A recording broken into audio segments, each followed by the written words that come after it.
Welcome back, everyone, to the Bourbon and BS podcast. I'm Steve Crane. I got Nate Hale with me. Nate, how are you? Sweating.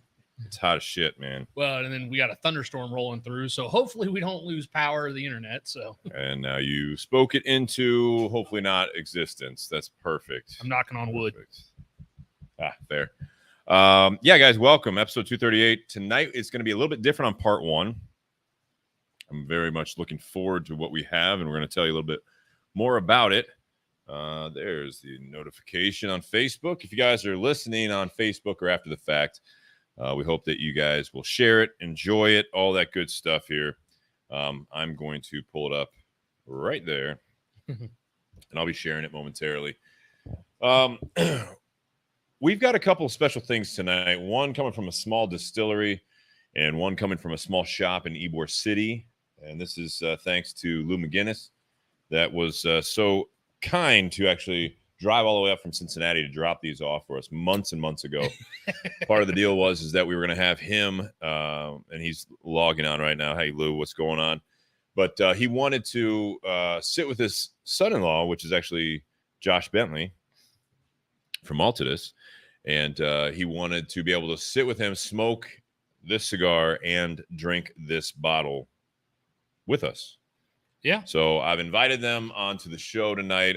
Don't know if they're going to make it on. They're going to be in the audience, I know, remotely. So yeah, I just saw Josh log on. Very good.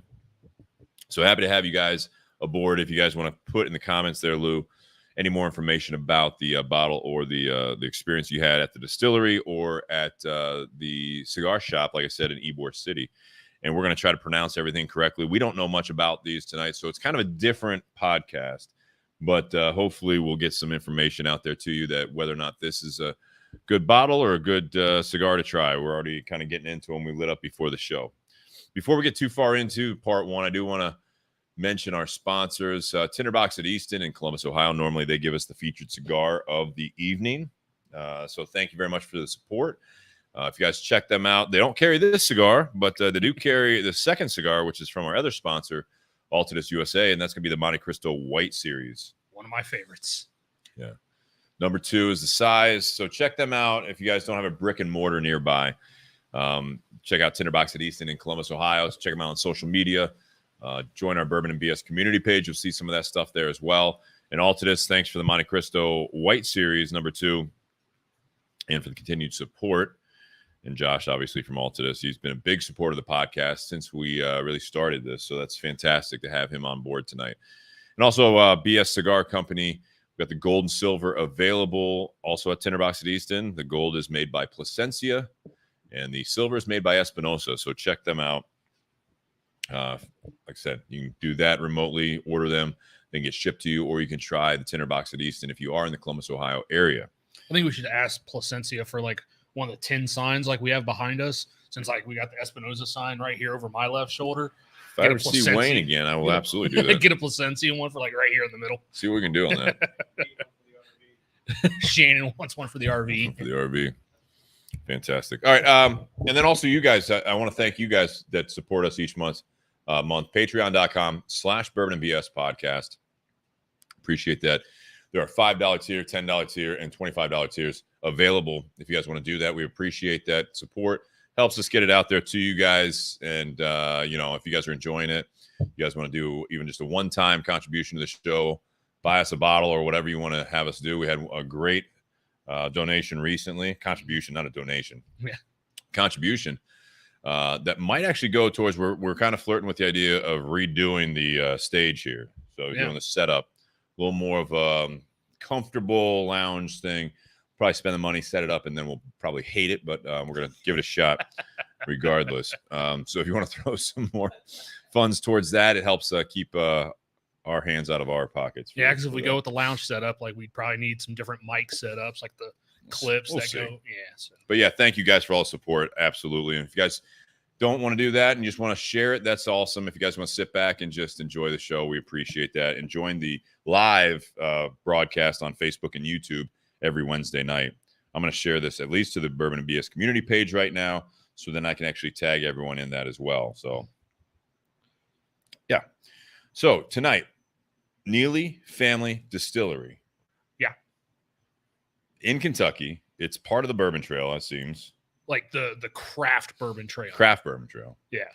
So read a little bit about this while I share this, if you don't mind. So this is the single barrel strength, all distilled and aged at their facility in Sparta, Kentucky. Sparta. This is Sparta. Love it.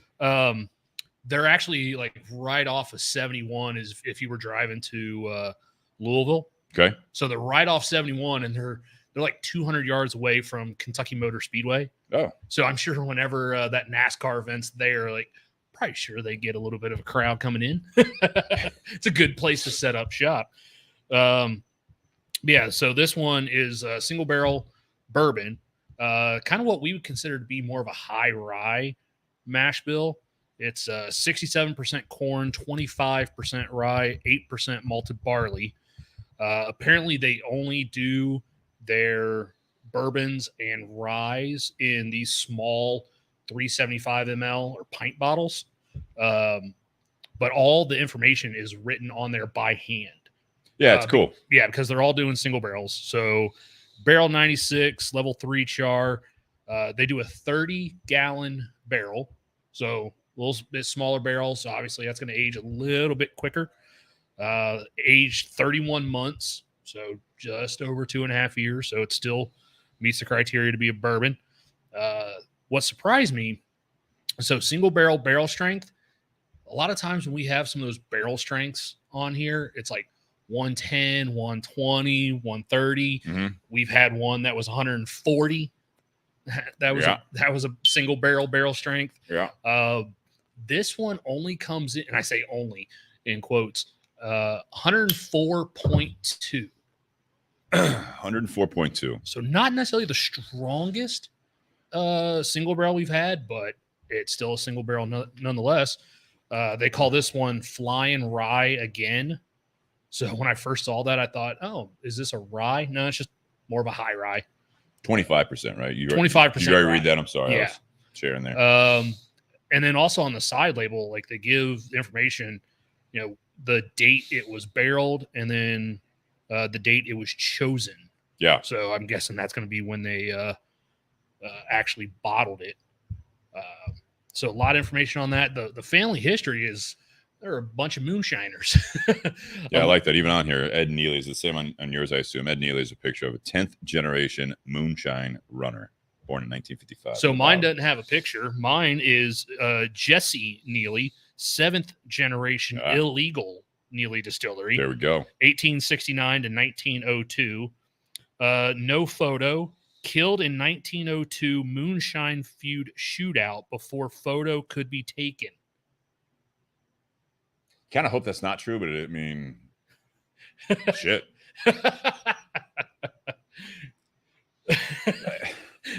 So like shootout with law enforcement? Because he died before it was easy to take photos? Or because they had it scheduled like the next day? Well, it was. Like, hey, when you get back, it was not making light. I'm sorry, that's rude. It was 1902, so it's not like photographs were all that prevalent yet. Is that the like where you hold up the flash? Yeah. All right, smile for 5 minutes. I mean, so he was only 33 years old, depending on when his birthday was. So 32, 33. I mean, so he was a young guy. That's moonshine life, man. Yeah. Back in the day. Yeah, so 11 generations of moonshiners, and it was the 10th generation that actually started the distillery in 2015. Okay. So they are a newer distillery.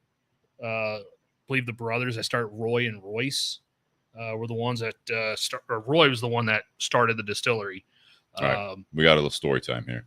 You ready? Go ahead. All right. It's kind of hard to read because it's a cool label. I mean, I like the packaging. You want me to read it? I don't need glasses. I'm going to need glasses. It's the lighting. I'm going to blame it on that. And the texture. Oh. Okay. Does yours have texture? Yeah. I still read it fine. All right. I am going to need glasses here soon. That'll be a fun day. Lou says he grabbed 3 bottles from the same barrel so that he could be drinking the same at home. We really appreciate that. That's awesome. It's awesome. All right. So a taste of what's to come while our bourbon keeps aging. In 1740, James Neeley illegally distilled the first Neeley family whiskey in America, using skills passed down to him by his Irish forefathers. 11 generations later, our lead distiller, Royce Neeley, uses many of these same skills to distill the highest in quality bourbon whiskey you are holding. Our family bourbon is sweet mashed using fresh local grains and pure, what is that? Gallatin County, Kentucky limestone water. Is that right? Gallatin? Yeah, sure. It is then fermented in open-top cypress at cool temperatures, allowing our yeast ample time to produce their great flavors. Royce then triple pot distills his bourbon on the grain, cutting out the impurities using his taste buds only, the traditional way. Royce then enters his whiskey in local Kentucky-made barrels and allows Mother Nature to take over. Our bourbon is non-chill filtered and bottled at barrel proof right out of the barrel, preserving the rich flavor of the bourbon. You might even see char dust from the barrel in the bottle. This bourbon is of the same high quality that has allowed our family distilling tradition to survive both legally and illegally 11 generations. Yes, my vision's getting worse, but I'm telling you, this texture on there was, I don't like it. I like the look. I don't like reading it. Yeah, so obviously a lot of family history here, and when you look at their portfolio on their website, I mean, they have a lot of flavored moonshines, flavored bourbons. They do a lot of that stuff. Well, apparently their moonshine recipe is still highly revered. Is it? Yeah, and they decided to go legit and do the whole thing of paying taxes on their whiskey. So, the whole popular thing with nowadays the moonshine is having all the flavors and stuff like that. So they've got a bunch of flavors, but like I said, they do the single barrel. They do a single barrel bourbon, and then they also have a single barrel rye as well. They've got one other bourbon product, and then a bunch of flavored stuff. They even do an absinthe. Yeah. Which, if you've never had absinthe, there's an experience for you. Yeah. It's different. Yes, it is. I've had a few. Yeah. What are we thinking of this? It's weird. Before we went live, we were talking about it a little bit. On the nose, this smells so much like a wheated bourbon. Like I would agree with that. I get this wheat grain on the nose, and like if the label didn't have all the information in the mash bill on it, I would have guessed that it was a 20-25% wheat content in that mash bill instead of rye, just based off the nose. Because I mean, it comes across almost like some of the Maker's Mark products that we've had just on the nose. It comes across like that. Sweating my ass off, by the way. So they use a 30-gallon barrel. So obviously a lot smaller than the traditional 53. So it's going to age a little bit faster. Level 3 char, and then this particular one was aged 31 months. So 2 years, 7 months meets the criteria to be a bourbon. But again, because that smaller barrel, this does not taste young. Recently, we've had some 3-year bourbons on the show, even high rye bourbons on the show, and you get that finish where it just tastes young or tastes like corn water sometimes. This does not have that. So because they're using that smaller barrel, this still comes across like it's got more age to it. Again, that's what happens when you use that smaller barrel. It's going to age a little bit quicker.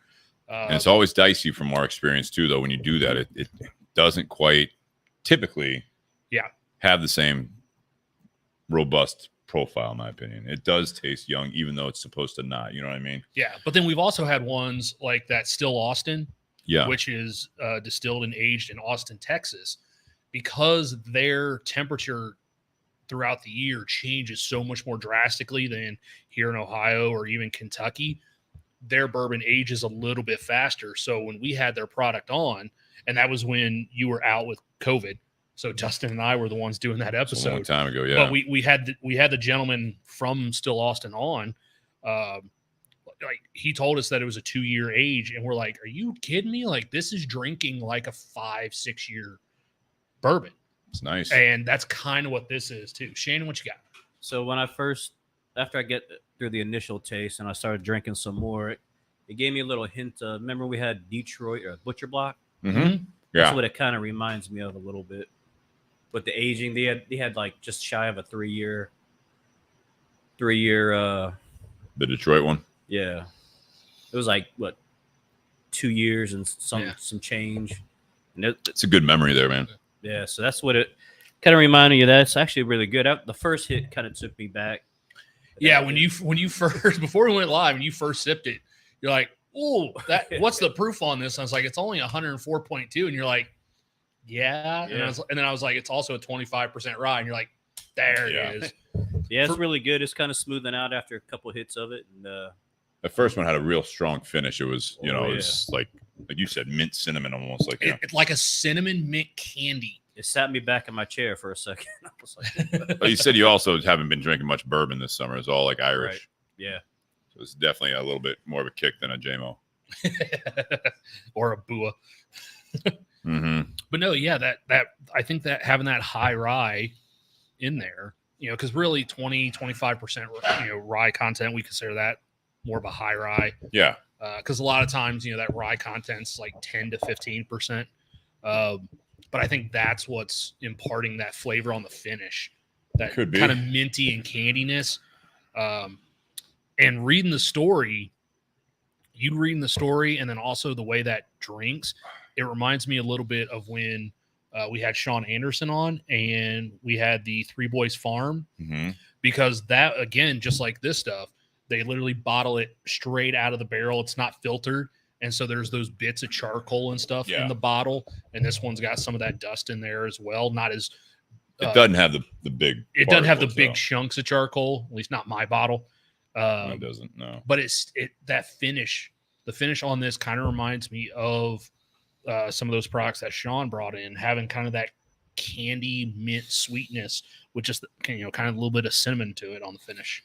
Yeah, I would say, kind of with Shannon's initial reaction, I mean, with this, you may think that, and we've talked about this many times on the show, but you may think that this is hotter than it is. I mean, this might be something that you might think it's in the 120s, the way that, but it's that finish, I think, is really what really gets you. Get a little bit of that Kentucky hug that everyone loves to talk about, but it's more just like right here in your mouth there. Doesn't get as deep as some of them. But it could definitely confuse some people. Right up front on the palate, it's got this nice, soft kind of butterscotch vanilla sweetness to it. Very quickly, though. Very quickly. That dissipates rapidly, and then that kind of candy finish comes in. It's funny. It's when I say that it's sharp, it's just like it's a very quick moving. Yes. Flavor profile, right? I mean, it hits you real quickly. Yeah, you get a little bit of that what you're talking about, like a vanilla honey butterscotch, maybe a little bit of that, like quickly. But I mean, it moves, and you get that finish, and I mean, it's sharp, not necessarily in a bad way, but it's sharp to the fact that it moves. Short finish, very short and abrupt. Yeah, but I mean, it does sit on the palate, though. So, I mean, I get what you're saying. Like, it hits that finish quickly, but I still have a little bit, hanging out. That's now that I'm doing this. It's a little bit more down in the chest. Sternum. Yeah, it's getting there at this point. Little sternum rub. Bobby Hirschman says vanilla honey. Oh, that turns him on. Welcome, Bobby. Great having him on last week. I don't know if you saw that, Shannon. I heard that he was on. He was on. Remote. Well, yeah. The only time he's been in the garage was, just to hang out and watch the rest of us talk. Yeah, which is rare for Bobby. Did you see a little neck tag? Yeah, I saw that, and it says 8-year air seasoned barrel. A standard bourbon barrel seasoned outdoors for 6 months. This one-of-a-kind barrel has been seasoned in the Kentucky elements for 8 years, gaining unique flavor characteristics from Kentucky's climate and terroir, while losing less desirable water-soluble tannins. So So they're seasoning it before using it is what I'm Yes. imagining. So Yes. they're saying this barrel is made virgin oak and then it sits outside for 8 years. Yeah. Normally it air dries out there for 6 months. I believe, the times that we've had Greg Snyder on, Yeah. he's talked about that process because Greg Snyder's the master distiller for Chicken Cock. Yeah. He's the one that actually goes out and picks the lumber, the oak that they're going to use for the barrels. And so he's talked about that process, what he's looking for, and that aging, that seasoning process a little bit. It's a long time to sit on an empty barrel. What are you doing with those? Nothing. Got a bunch of barrels sitting out back. Yep. Yeah. Those in the back, we're not going to touch those for a while. One in the front next year. Cool. Well, but think about it. They get rained on? Yeah. Yeah. Well, Yeah. but think about it. They do. If the barrel has been seasoned outside for 8 years and the distillery opened in 2015, do the math, that was only 7 years ago. So those barrels were already sitting outside aging before they actually opened their legal distillery. Interesting. I wonder who their cooperage is. That's a good question. Do the smaller barrels. Be interesting. Yeah. That'd be interesting. Yeah, I mean, this is something. The reason I like this, and I appreciate it, Lou, and we're going to say thank you probably more than you want us to, but I appreciate it because this is fun. I mean, Jake Sanders messaged me and was like, hey, how is that? I've heard they make some great stuff. I'm not as familiar with this Neeley Family Distillery. You got a lot of history there. Apparently, again, it's in that bourbon trail area, which is big. But I mean, you've got this is something that maybe if you go down there, you can hit the big boys. You can do all the stuff, or the ones you haven't checked off your list, or your favorites. But this would be a fun one to go to. Like, make this like on your list to try this, see what they have of the single barrel stuff. Maybe pick up. I mean, I love the fact that Lou brought back 3, 2 for us, 1 for him. And mine's smaller because I did pour Shannon one, just so you guys, for the record, there. I don't want to. Well, it's funny, but beforehand, before you poured one for Shannon, I was like, we're really going to see who drinks more in a podcast night because Steve and I have our own bottles. Shannon fucked it up. Well, so Shannon's next pour can come out of my bottle. It's not a race. And win. These are our bottles. Yes. Yeah, I know. No name tags on these. But I'm pretty sure me. But what I was saying is that this is fun just because I think that it's Easter game. So a shell game. Hey, Nate, what's that over there? What? Man, you've been drinking a lot. Your hands aren't that fast. Fair enough. As I was saying, this is fun, guys. I think this is something that now that we have this is if I hit, or next time I go down to that area, I think this will be on my list. I think it'll be fun to see it, in person and see what's going on with it. See what is different between this single barrel and another one. I think this is kind of fun. Yeah. Well, apparently the other bourbon that they do is more of a wheated bourbon because it's a different label and it has a wheat content instead of a rye. Yeah. But then, like I said, they do a Neeley Sweet Thumped Kentucky Straight Rye. Okay. Which looks like a 65% rye mash bill on that one. And that one, they age a little bit less, which is typical of rye. You don't have to age that as long. Yeah. Yeah, Lou was saying, I put it up on there, they when they picked this up, they also went to Starlight Distillery, which we had the boys from Starlight on. We should definitely get another one of those episodes lined up. Yeah. We need to get more of those bottles lined up. This is an interesting question. Sean Anderson, wonder if they make the barrel and let it sit or cut the staves and let them sit and then make the barrels. I'd say it has to be the latter to keep them tight. It's because most coopers age the wood 12 to 48 months. Anyways, that's good. Thank you. That's good. Oh, we've got someone in backstage here. I don't think he texted me, so he's just coming on here. Let's see what we got going on. Ah! Well, there. Hey guys, what's happening? What's going on? I'm glad I had the volume up. Or from last week. Yeah. Jeez, I just blew everybody's ears out, huh? Yeah. Well, Well, that's just so we can hey, hear hey, you. hey, guys, so glad that that Steve sent me the link. Sitting here on the back porch with Lou, I'm going to introduce him in a second and let him tell you guys a little bit about it. But great to see you guys, man. Great Good to see you, man. Yeah, it's been a little bit. It has been. We miss you. You've moved on to Moved up. bigger and better things, and these lowly podcasts in Columbus, Ohio, in a cul-de-sac. Stop it. I'll It's not on the jet setter agenda. I'll be seeing you in person soon, but no, I want to pass along and introduce Lou, and he can tell you a bit. He's got some pretty cool stories about both the cigar and the Neeley's. Nice. Yeah. Nice. Let's turn the camera over. Pan that over there. All right. Good camera work there. Yeah. How does that work? Yeah. Hi, guys. What's going on, Lou? Not a whole lot. Just sitting on a back porch with a cigar and a pour. Life's good. I like it. And you're smoking and drinking what we have in the garage here tonight, correct? That's right.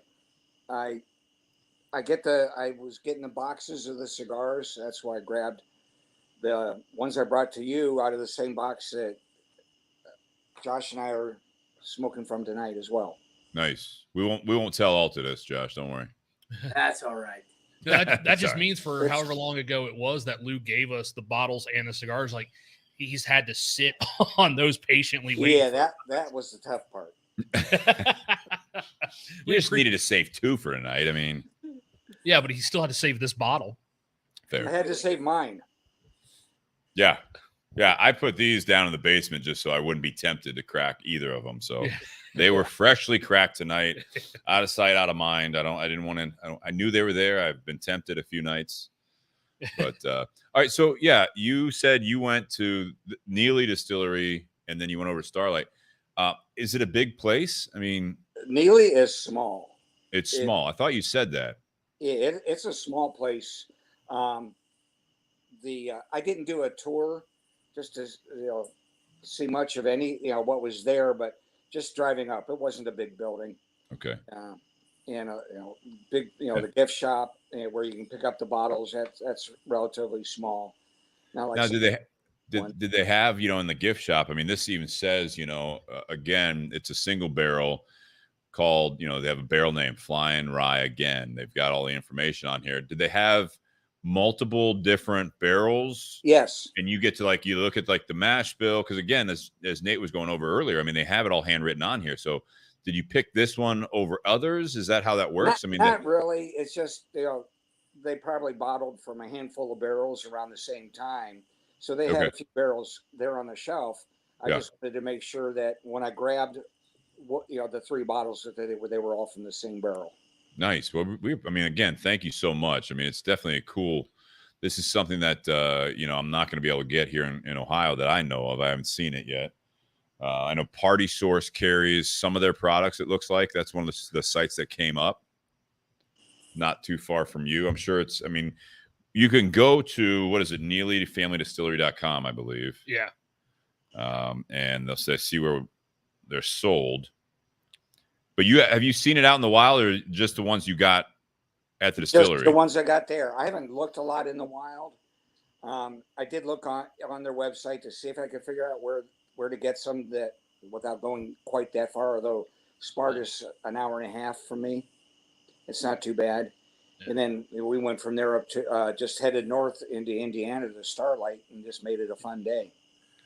Yeah, because Neeley is just northeast of Louisville, and Starlight is just north of Louisville in Indiana. So, yeah, they're not that far apart.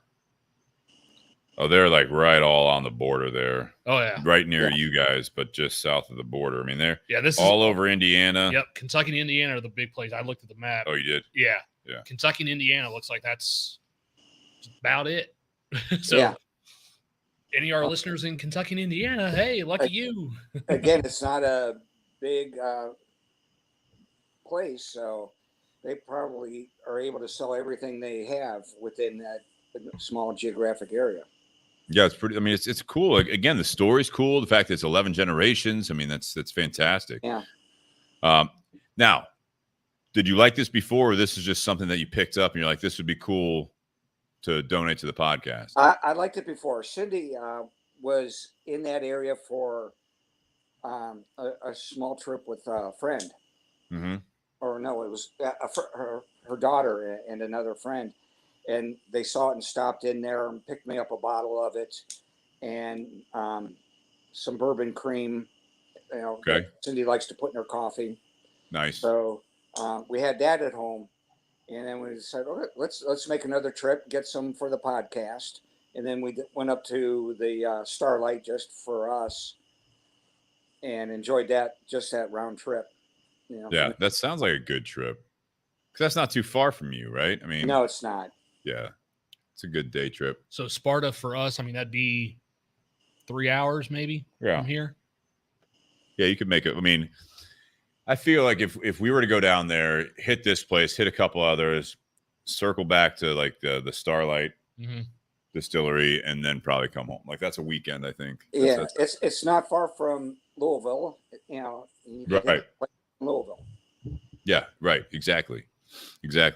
Have to go easy on the tastings because you still got to drive. So you stay there. That's true. one day there and one day another place. It's fine. Yeah, everyone's fine. Everyone's fine. No one's making bad decisions on this trip. You never do. Right. When we're in Louisville, we just Ubered everywhere. They made it real easy. And we drank a lot of margaritas. Yeah, I know. All right. So with let's go to the cigar here while we have you on. Real quick. Question. All right. One last question about how much were these bottles? 42. 42. Yeah. So and again, that's for a pint, so that's a half fifth. Yeah. So you double it up, you're looking at 84 for a fifth. And so that's, above average. It is. It didn't seem that after tasting it, it didn't seem that bad. Do they have do they have fifths, or is it just all they in don't. They don't. It's all 375s. Yep. Yeah, I would have picked up a couple fifths and given you. I was gonna say, I didn't know. I mean, sometimes they would do like a little bit of a price break, just like some of the distilleries do for like 1 liters and 1.75s. I just didn't know. Well, I did see on their website, like if you do the tour, and I think the tour is like $20. But if you do a tour and then buy the bottle, like it's $39.99. I think I saw on their website. They drop it a little bit. So 42 probably with tax. So yeah, I mean $40. I mean, yeah. That's nice because the last you did it not. We did not. Okay. You just walked in the gift shop like, I want that. And then we got up to Starlight. We were hoping to do a tour there and missed that opportunity. Yeah. It was October there. They have, because they're an operating farm, pumpkins and fruit and so on. Oh, they have, through the month of October, they do a seasonal festival. So everybody was focused on that. Sure. So the distillery closed for tours. So Cindy and I are hoping to go back another time, and of course do the tour, pick up another bottle or two. Bottle or 5. Well, I get the bourbon. Cindy's not a bourbon drinker, but she likes wine, so she'll go there. And what we did was she sampled a bunch of wines and got a few bottles of wine, and I sampled the bourbons and whiskeys and got a bottle of bourbon. Not a bad setup there. I like that. I feel like next time Lou comes, sounds familiar. I think next time Lou makes a drive up to Columbus and comes in the tinderbox, I'm going to sit there and be like, "Hey, Lou, here's $40." Yeah. Next. Yeah. When you get a chance, whenever. No, you got to go down there yourself. We're going to make another trip out there, but we know we can't do it in October. Yeah. I want to do the tour next time. Yeah. All right. Tell me about this cigar here. So we've been smoking this. I'm about, I don't know, a third of the way in, probably not quite half. About 2/3 for me. You're 2/3 in? Yeah. Well, it was a 6-inch cigar, so right. Maybe half. You're half. Fractions are hard. That's sorry. I don't even know how to say it, right? I Delay. tagged them in social media. What is it? Delay. Delay, You're but right on that. But the brand name. the brand La is Faraona. what is it? La Faraona. Keeps breaking up. You say it again. Sorry. La Faraona. La Faraona. Yeah. All right. La Faraona. Faraona. La Faraona. Right. I didn't know there's an N. Oh yeah, did I Yeah, put there's it in a there? that Yeah. Did second put it name in there. Okay. threw me off at first. But There's what I'm having yeah, problems. I don't know if you. Let me see. I don't know if it. No, I can hear you. It's just yeah. Yeah, Cindy and I were in Florida, in Orlando for a family wedding, and Okay. then we decided to extend the week after the weekend. We decided to stick around for another day or two, and we took a day trip over to Tampa, Ybor City, Nice. and walked around to the various cigar shops, and many of them sell ready-made, that you can get other places and Yeah. so on. But this one was unique. And there might be others, but of the ones we stopped at, this one was one where they made them there. And grabbed a few of them to sample. And after smoking the ones I brought home, this one stuck with me. And we've ordered a couple boxes since then. Really? And it's just you just go on their website, they can ship it to you. Yes. Nice. And then we tried during the pandemic. Cindy went to make an order, and we ran into the supply chain issue. Yeah. They didn't respond right away, so Cindy, got back in touch. She said, "Oh, we're having trouble getting the boxes." And she said, "Well, we don't need a box. We've got a couple of those already empty." And Yeah, besides, right. they're going to go into a humidor as soon as we get them. He says, "Well, then we'll send you a bundle and throw a few extra in to cover the cost of the box that you would have had." Okay. Yeah, deal. No problem. So basically this says that they make you said Dalá, right? Delay. Delay. Yeah. Delay, and it says available in Habano, Maduro, and Connecticut shade grown wrappers. I assume this is the Maduro based on the look of it. That's my guess. I'd like to Yeah. try the Connecticut, and I don't think they had them there at the time. That might be something relatively new since I went there. So I'd like to try the Connecticut as well. Yeah.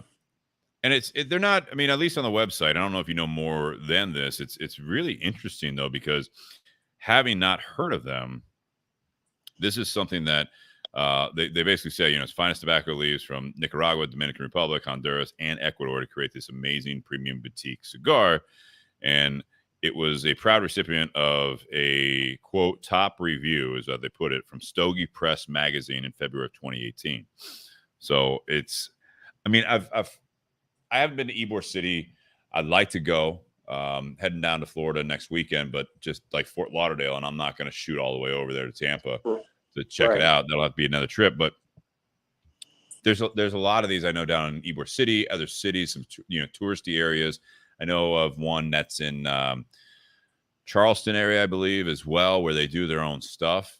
What I found really interesting with this is that, I mean, just like a lot of them, but this one has a nice story, right? The roller is the daughter of a family.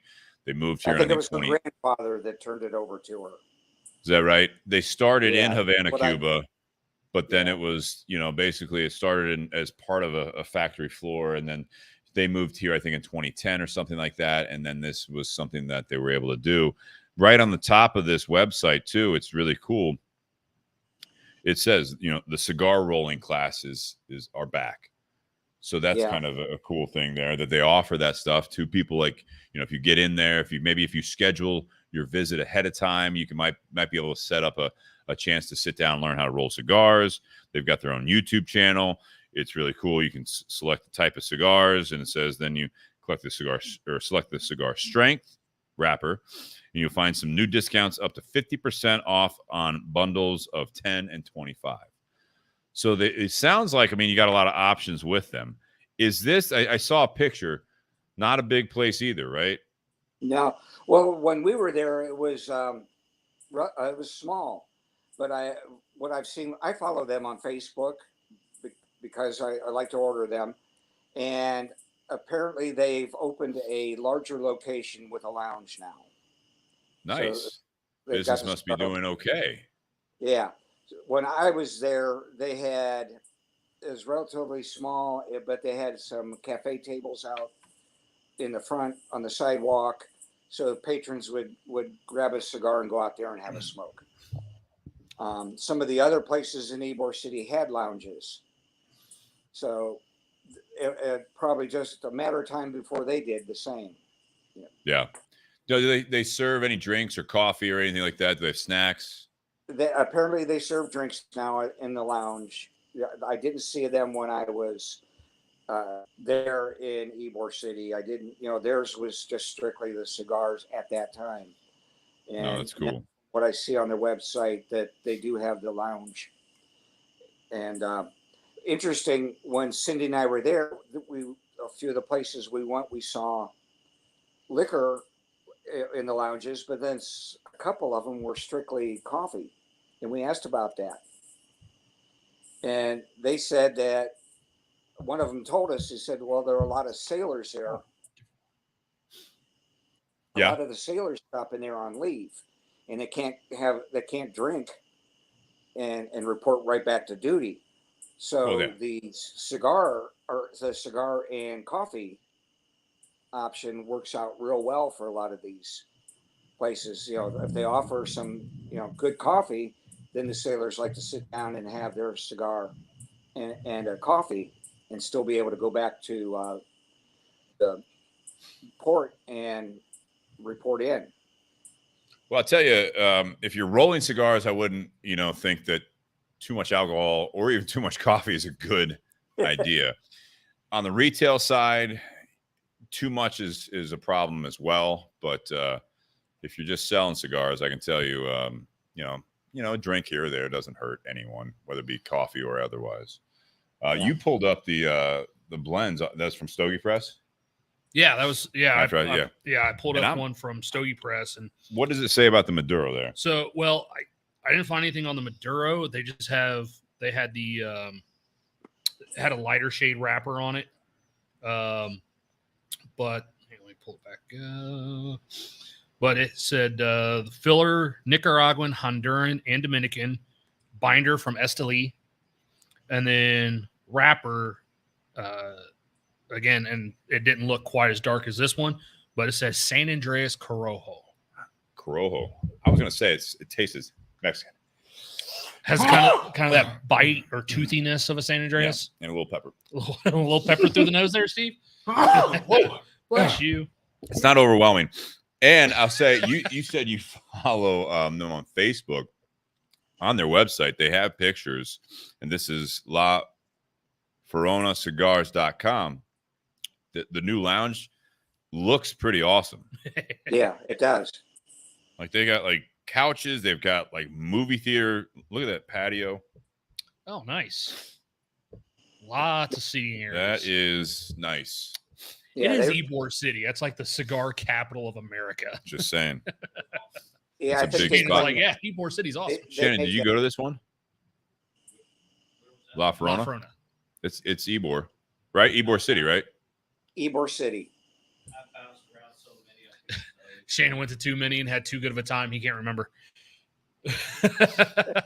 It's a nice cigar. The construction's is good. The construction is really good. You never know what you're going to get from some of this stuff. When I'm hitting it a little bit, it gets a little hot right here on the band. Yeah. Which happens from time to time. What do the boxes look like? You don't have to show us, but I mean, are they like pretty ornate? Are they pretty basic wooden boxes? Didn't we have a picture of that? It's a cedar. Actually, the two different orders we got had two different boxes. One of them was a flat rectangular. One was more of a upright box. Okay, so whatever they can get, but they got a nice seal on it that is gold seal to with the La Faraona emblem on it. There's a picture that he pulled up that's basically basically what the band is. I know our listeners can't really see the band.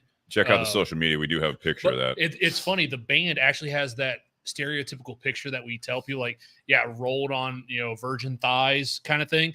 And it's a woman in a dress rolling a cigar on her inner thigh. Well, that is the owner. Yeah. Did you see a picture of the owner?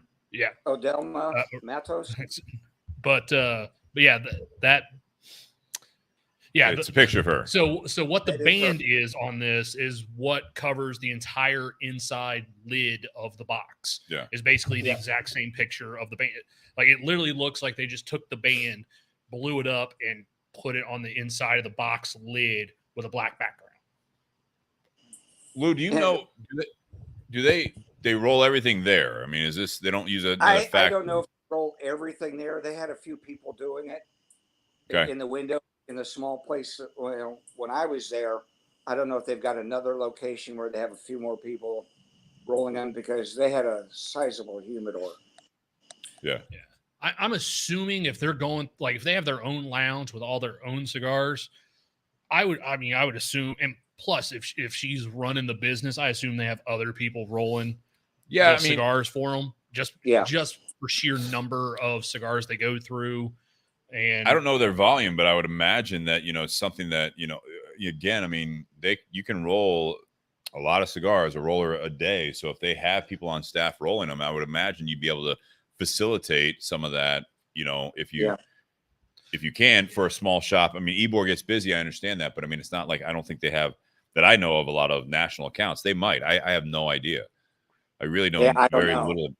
A good roller, like if they're rolling, to have, quality, they do the Entabado type roll, by the way, Steve. Or bunching. If they're doing the kind of quality construction that our cigars are burning, that type of roller, is probably doing about 300 cigars a day. Yeah. And this comes in a 20 count box. So, that'd be 15 boxes a day that they would be rolling. Yeah. I think it's reasonable. I think, especially if you're just selling it out of the shop, as soon as, if you keep on that pace of rolling and then having, I don't know if they have an aging room, again, and being in a smaller shop, you don't know what they've got. Yeah. But it doesn't take a whole lot. I mean, even if they have another warehouse somewhere nearby, you could be doing that. Yeah. When I went down to the Aganorsa Leaf Miami, factory, it's a room a little bit bigger than my garage. You know what I mean? And then the rest of it's just like warehouse with like a humidor room, basically, like that. So definitely possible if you have it. These guys also do like rolling classes. They can do rollers at your events if you want to do that. So they're pretty robust on what they offer. Was Josh down there with you at all, or was it just you and Cindy? It was just Cindy and I. Smart. No, we wouldn't mind going back down. Because we've been to Florida together in the past. So chances are fairly good that we'll be back down there again. Very good. Yeah, nice. Yeah. Josh, I mean, I hate to take Lou if you want to share the camera with him, but Josh being with, the biggest company in the cigar world at this point, Altadis USA.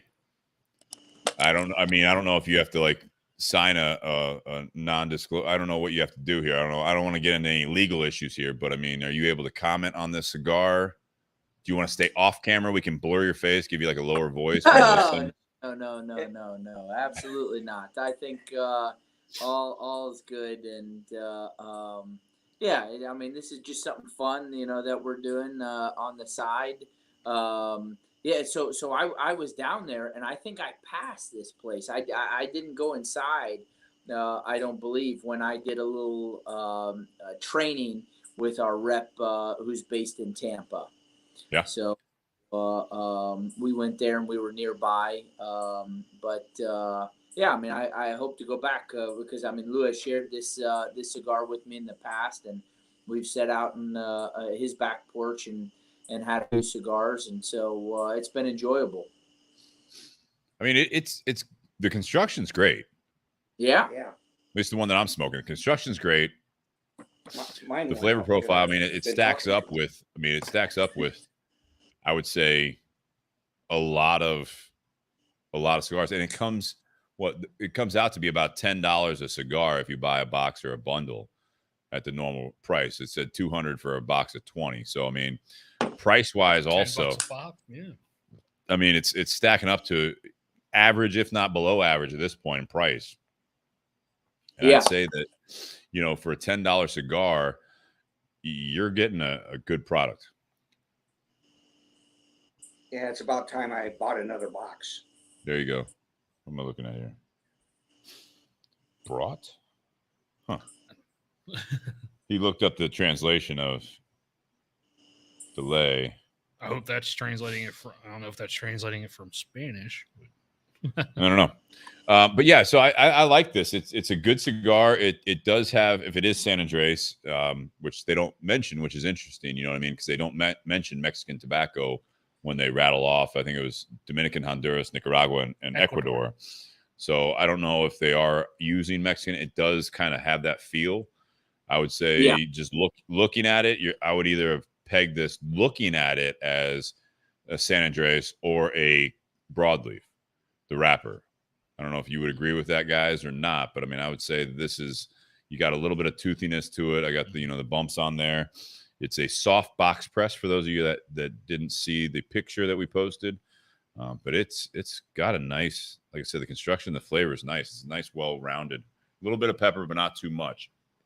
So we can bring up. Let's see. There you go. We have the ability. There is what Nate was talking about. That's the artwork on the band, and that also is in the top when you open up the box, at least in the picture. That's what's on the box in there as well. Yeah, that's the picture I sent you. I opened up the box and inside of the box lid had that same picture. Yeah. No, I mean, it's nice. It's a nice band. It's not over the top. It's, it doesn't look like a bundled line, which sometimes I feel like it does when you're doing, the house brand, or you go to like one of those shops, they don't really spend a whole lot on the bands. But down in that area, I mean, there's people in different parts of Florida, Miami and stuff that do bands as well. I mean, you can order them outside the country. You can do all that. I assume they're just using someone local. I would guess. I don't know. Some of the other, if you look at their website, they've got other varieties of the cigars, and I think some of the bands are a little more elaborate. This was apparently intentionally simple. Yeah, it is a simple band. You got a little bit of embossment there. You got the metallic on the silver. And this is a band, I don't know, Josh, I mean, you can probably maybe comment on it. From what I've dealt with doing, stuff for the BS bands, this has that, they call it like the UV coating, where it kind of gives it that shine and sheen to it, where it's got a little bit of that. So it doesn't have that. And again, I mean, everyone does things differently. Almost reminds me of something that maybe Action Label Company would do. Yeah. I mean, it's well done. For what you said, it being a house brand and it's not just bundle quality. I'd say it's a couple tiers above. Which again, it reflects that, in that $10 price point. They're not trying to be like this big boutique where you go in there and like this is, maybe closer to their flagship, and they're saying, all right, this is $15 a cigar. It's something where they know the market. They know what's going on. They're being honest with the pricing, which I can appreciate. Mm-hmm. They're making the product, for the most part, it seems. So, they could easily charge more if they want to make a little bit more, and they capitalize on tourists. That's the business down in that area. When you do your local stuff, you make your own stuff. That's the idea. You have someone like yourself, Lou, that you show up, you walk in, you smoke the cigar. It's legit. You like it. You're also in Ybor City, so you're kind of in that utopia type of a mentality. It's like, this is great. I got the shop down there. I met the people, and Cindy said that she was there when you guys were there. I don't know. Did you get a chance to meet her? Yeah, didn't meet her. But what was interesting was while we were looking at some options in the humidor. This woman comes walking in, grabs a cigar out of the humidor, sets out on the sidewalk. She sits down with a couple of the patrons. Yeah. And then I didn't think much of it. And then after I get back from there, I'm looking at the picture on the band and the picture on a business card that they included. That was her. Like, holy shit. She's got the, obviously, keeps tabs on her regulars and sit down and have a cigar with them. Yeah. I mean, she's showing up to do this stuff. Yeah. But I mean, again, I think you could charge more, but I mean, that's the idea, right? That you have people that come in like yourself, you smoke a cigar, you have a great experience. And then, like, to your point, you keep saying, like, I need to order another box. So this is something that I like that, because it every time you order a box, it comes in, you light it up. You have that nostalgia almost of this great trip, hopefully, that you had, and you have this great experience. Yeah. When you go back, you're definitely going to check out the lounge. I mean, this is something that I think people will. It's nice because, hey, even if you go to Ybor City one time in your life and you go into that shop, you have a great experience. Next thing you know, you bought over the years several boxes. I mean, and you're right. one of how many, probably thousands of people that do that. I mean, that's fantastic, especially when it's a good product. That's what I like about this, is that there are times people will bring in, and Josh, I know, and Lou, I'm sure people have given you, cigars as gifts, but it's like, oh yeah, I was at this place and man, they were rolling them right there. And this is what they always say. That was the freshest cigar I've ever smoked. And I'm like, I don't think you know what that means. But you're just like, oh, okay, cool. And then I tell you what, let me give you one. And you smoke it and you're like, it's a cigar. It smokes like a cigar. It's pretty good. How much was it? It was $6, $15. No matter what they say, you're like, that's great. I get them all the time. I can hook you up with someone, from there. I'll get you the information if you guys want to bring it into your store. And you're just like, well, two different sides of the business here. You know what I mean? Like, when you come to, like, we do the BS cigars, it's like, we love it when people order it after they leave and they're like, hey, I really like that cigar you did. But we don't, like, that's not what keeps the lights on. For these people, that's what keeps the lights on. You know what I mean? And I like that. And it's just cool to see it. And when you gave these to me and to Nate, I got to be honest, I didn't know what to expect, because, again, you hear that all the time. I was down in this shop in Ybor or some other, like, touristy beach area, and like, oh, they're rolling them, like, to the picture, Yeah. Lady was just rolling them. And I mean, like, just rolling them on her thighs or whatever. And it was the freshest cigar I've ever had. I mean, it's probably the best cigar I've ever had. And I'm like, okay, cool. So when I'm looking at this and I'm like, oh, I hope it's good. You know what I mean? And being honest, it is. Yeah. Because I remember there was not that you're going to steer us wrong and give us shit. I'm not saying that. Well, there was one weekend where we had a guy come in, and he had gone to Key West, and he brought in some cigars, and he was talking about how much he loved them down there, and he gave some to the shop, and they were key lime pie flavored. Oh, no, thank you. And that was one of those incidents. They're like, I can get you the information if you guys want to order them. Yeah. Cool. Yeah. You drop that off. Yeah. Todd had smoked one because he lost a bet. And come on, you don't have to be mean about it. And he said it gave him a headache. Oh, Jesus. They also say on their website, like, they use long filler as well. Well, and that's apparent. Yeah, if you smoke it. If you smoke it, it's apparent. But I think what's also nice about that $10 price point, like, because they're not taking advantage necessarily of it being a touristy area. If you go into that store and you go into the humidor and you buy one of these for $10 and you're like, all right, I'm in Ybor, it's their house cigar, like $10, that's probably a higher than average markup. You might be thinking that. And then you smoke it and you're like, this is actually a really good $10 smoke. Maybe I want to buy a box. Yeah. Maybe I want to buy, a handful of them to take back because they're only $10. Well, again, the idea there is too, like, all right, I'll pick up, one of these, I'll pick up maybe a few other ones. And then next thing you know, it's like you get back and you're in that situation where it's like, I wish I would have bought more, and we lost them. see if they hop back on, because I did have a few more questions for Lou. Maybe he didn't like the conversation. You know, who knows? Who knows? There they are. Sort of.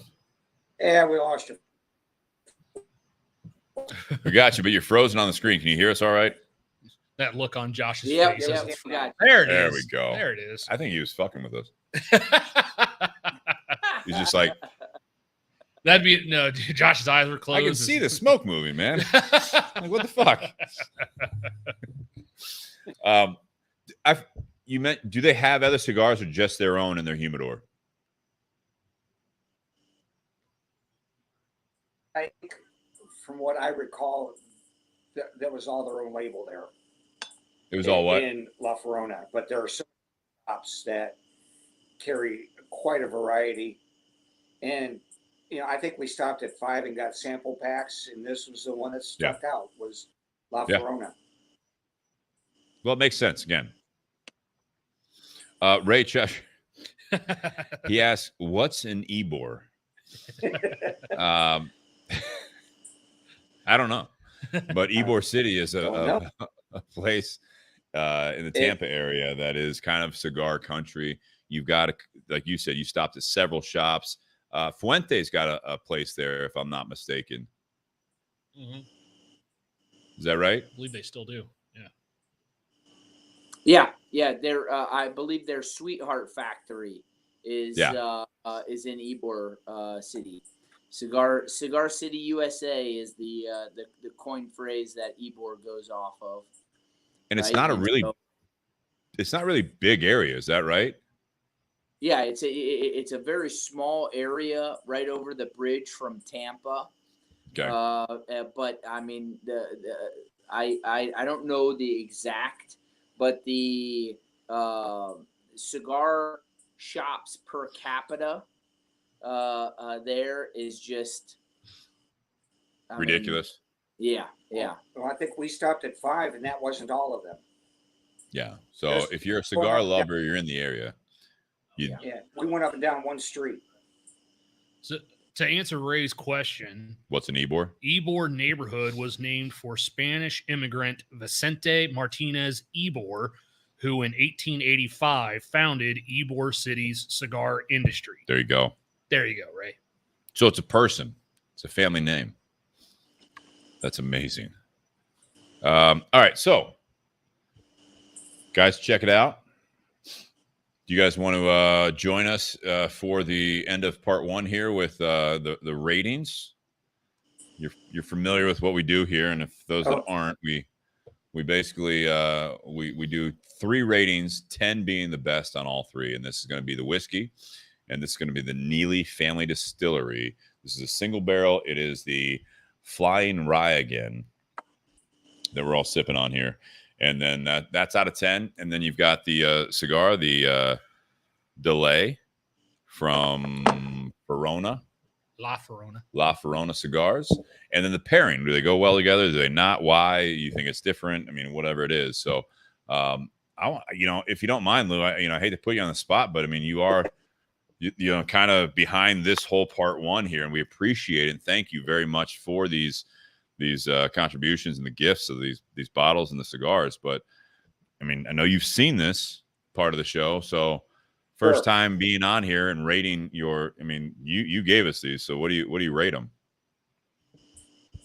Let's start with the whiskey. Yep. I tend to drink more of the 90 proof, so a barrel aged or a higher proof if it's like this. If it tends to burn too much, I'm not a fan of it, but I like this. Yeah. And what I noticed on the nose, it smelled sweeter, and that's probably the high corn content. But then on the palate, I taste the rye kicks in, and it takes away some of that sweetness. So it's a good rye bourbon. So the whiskey, for me, I'd say 8. 8 out of 10. The cigar is. What was his number on the whiskey? 8. The cigar profile fits in with my preferences, which is a medium plus. So that to me, that fits in there. And I'd probably give it an 8 as well. And Okay.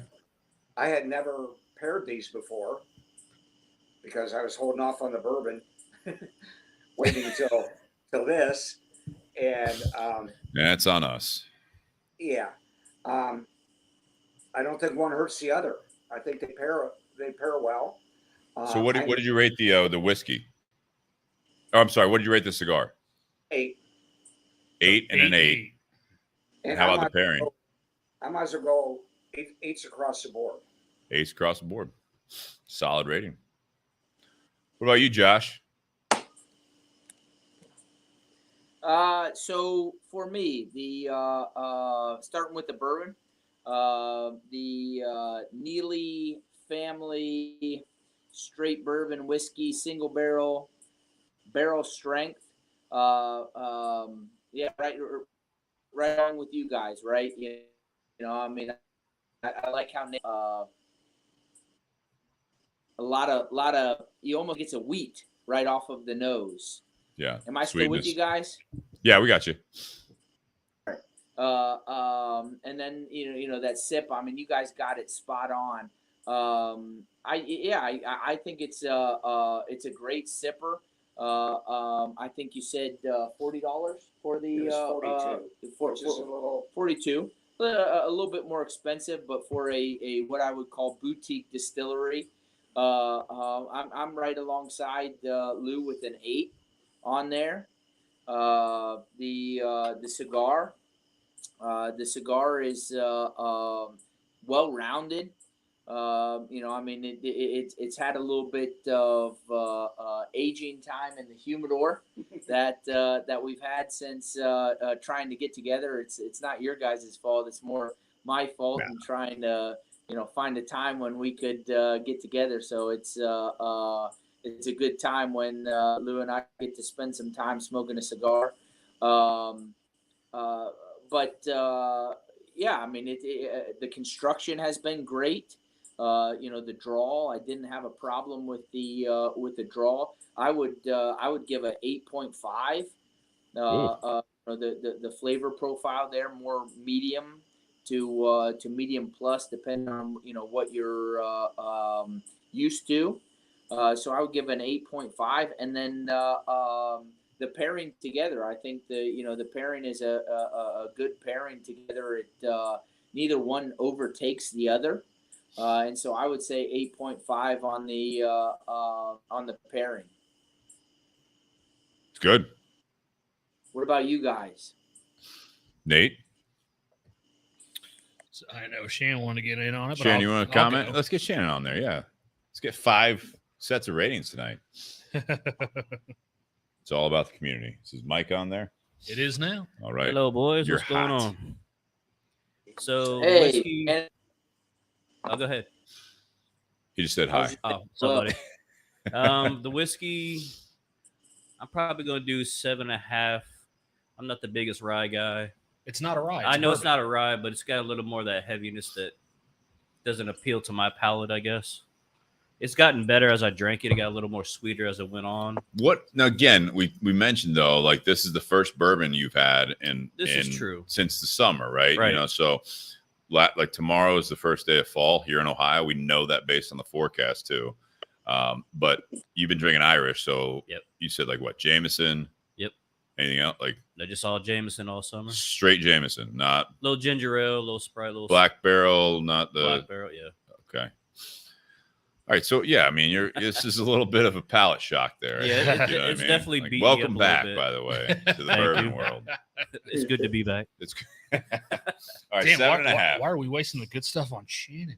Oh, come It's his first time back. The cigar, I'm gonna go with an 8. I love the construction. I haven't relit it once. It's just been burning nice. Smoke has been really good. To me, it has a little more of a earthy taste to it. Okay. So it's not one of my favorites, but it's not bad. I can manage it. But I love the taste. Besides that part of it, I'm gonna go 8.5 with that For the cigar. for the cigar. What about the pairing? Pairing will do a solid 8. Nice. All right. It pairs well as I've been drinking it and tasting back and forth. It's and coming together. Yeah, we're flirting with 8s here. Yeah. How about you, Nate? All right, Russian Judge. Oh, jeez. On the whiskey, Say thank you to Lou before you do the Russian Judge thing. I will say thank you, Lou. Oh, and Jesus apparently, Christ. I looked up Ybor City or the Ybor neighborhood. The 2010 U.S. Census population 1,700 people. That's huge. Huge. 6 square miles. There you go. So on the whiskey, I'm a 9. Wow. I really Russian Judge. I know. Threw a Gotta watch how curveball. you say that. I threw a these days, curveball. but- I know. I thought about that as soon as I said it. Yeah. Threw a curveball at you. But no, I'm a 9 on it. I really enjoy it.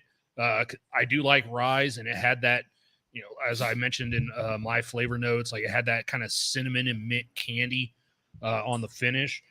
I probably would have rated it a little bit higher if like it had a little bit more of that sweetness up front, like it was a little bit more balanced, or that flavor stayed on the palate a little bit longer, and that initial flavor. Slow. Remember I said, like, it's quick. Yes. If it's slowed down a little bit. Yeah. If you were able, because like I said, initially up front, you do get a little bit of sweetness there. If that sweetness stayed on the palate a little bit longer, then I would probably go even higher than a 9 on this. But I still think it's got a fantastic taste. Barrel strength, even though 104.2, that being barrel strength, like it's got a great flavor to it. Yeah. Also considering the fact that it's 31 months in a 30-gallon barrel, so not a lot of age on it. But again, smaller barrel, so it ages a little bit quicker. But no, it's an absolutely fantastic bottle. So thank you, Lou, for providing that. On the cigar, I'm an 8.5.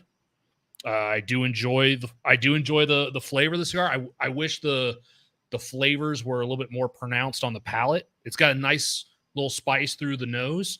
I would say medium full body in terms of the strength.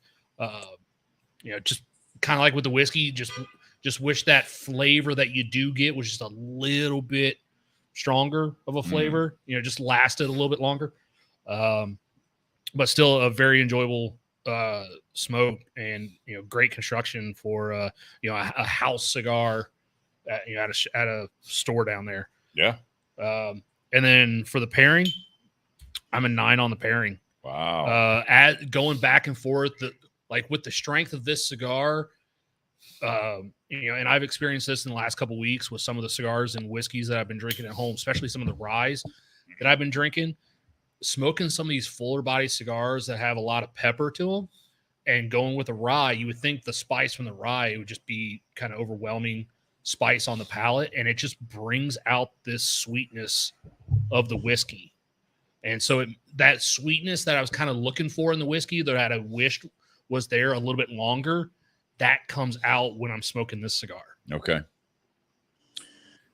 I'm with you guys on this. The whiskey, I do like the stories on both of these. I will say that. And I think that does, trying to be objective completely, it's tough when you know the stories behind it. You learn the stories behind it. You have someone like Lou that, he's been to the distillery. He's been to the cigar shop down in Ybor. It does give a little bit of, I don't know, just more of the experience, that the story. It's all, again, Josh being with Altadis, you know just as well as anyone else. It's like any new cigar that comes out, there's a story.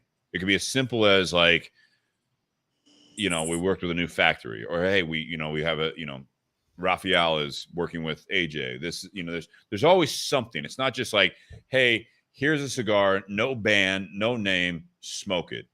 That's very rare in the industry, because just like any other industry, these are no different. The whiskey side of things, spirits in general, cigars, there's always got to be some sort of story, because we review a lot of whiskeys that are like, MGP products. And then it's like, all right, well, we know their story. It's like, okay, so a couple guys just wanted to do this.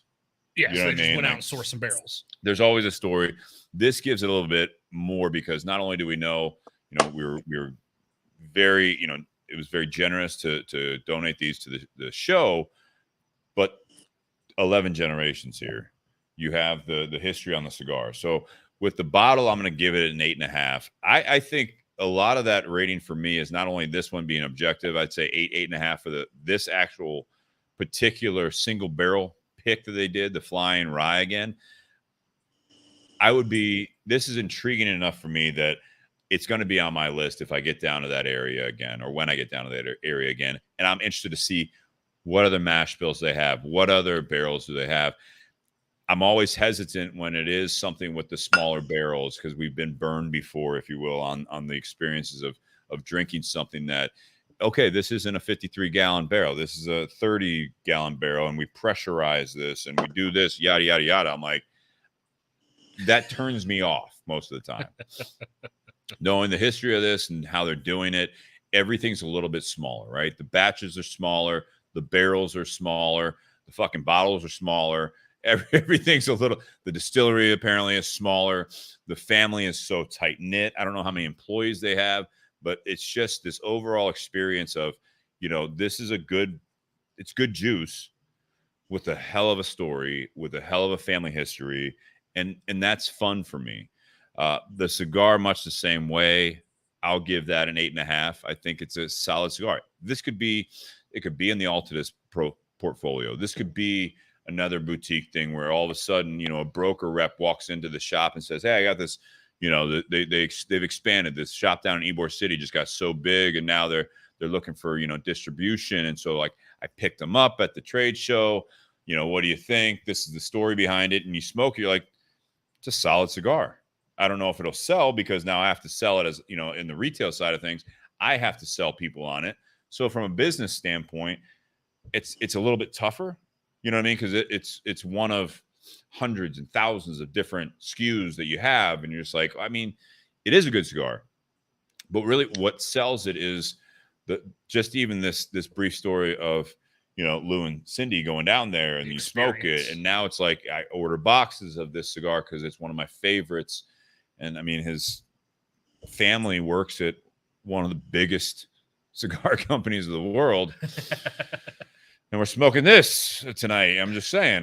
So that's kind of with our reviews and with that statement alone. Not only is it fun, but it's something that this is legit. You have someone with Altadis USA smoking this cigar, saying, "Yeah, this is legit." If this came off of one of your factory floors, if Raphael, came at you like, "Hey, I blended this with AJ," it's sellable on a mass market. If it was like, "Hey, this is, AJ and Raphael, this is an aging room. This is the new Upman. This is the new whatever."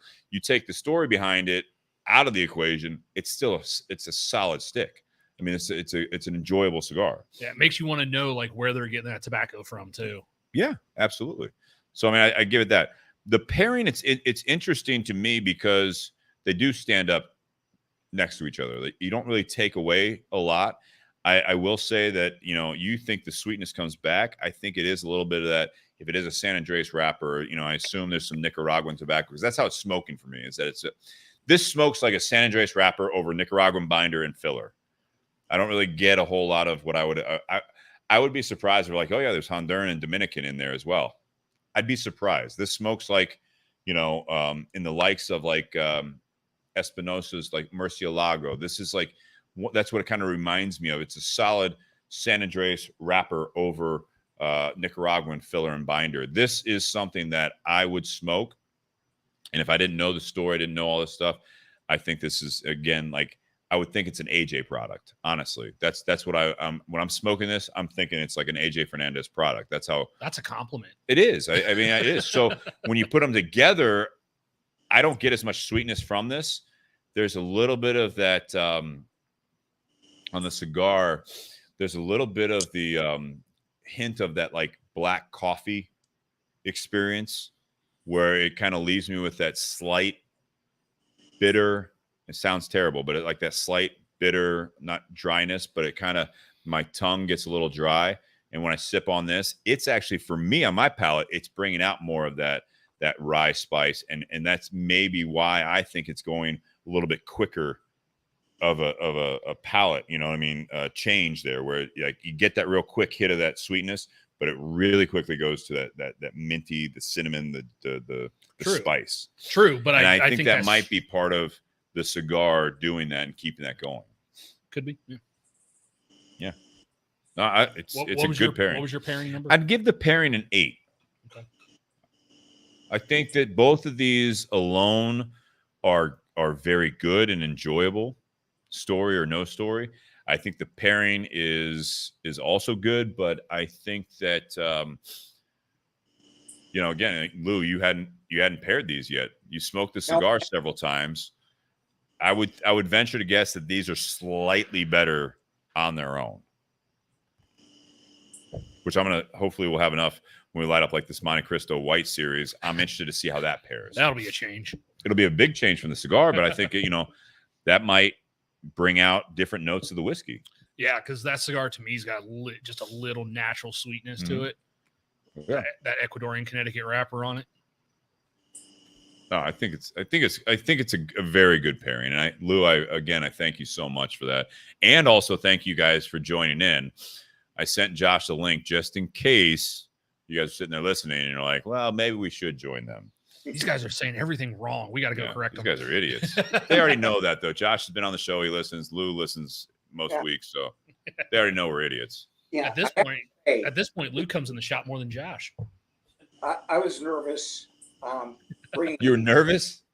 Bringing the two of them and say, hey, let's, put them on one episode. And it's like, okay, are they going to pair well? And hadn't. But that's how we go. That's how we go into most episodes, though. Like, a lot of times since we're picking cigars out of the tinderbox, we know that cigar, but we may be picking a bottle we know or don't know. But for the most part, we have no idea what the pairing is going to be like going into the episode. Like, we don't sit there and try and pair things out intentionally unless we know a cigar is like a super mild cigar. Then obviously we try not to pair it with a heavy whiskey like a barrel proof or something like that. We try to go for something lighter because we don't want them to overpower each other, but we also don't know.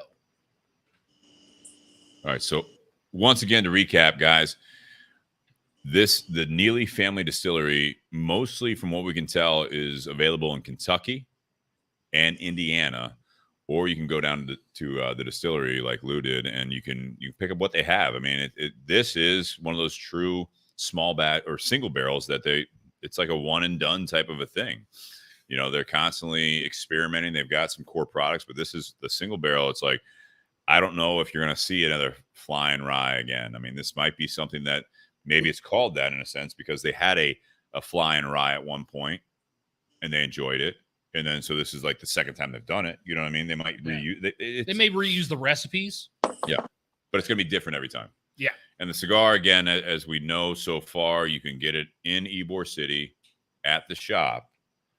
Now they have a lounge.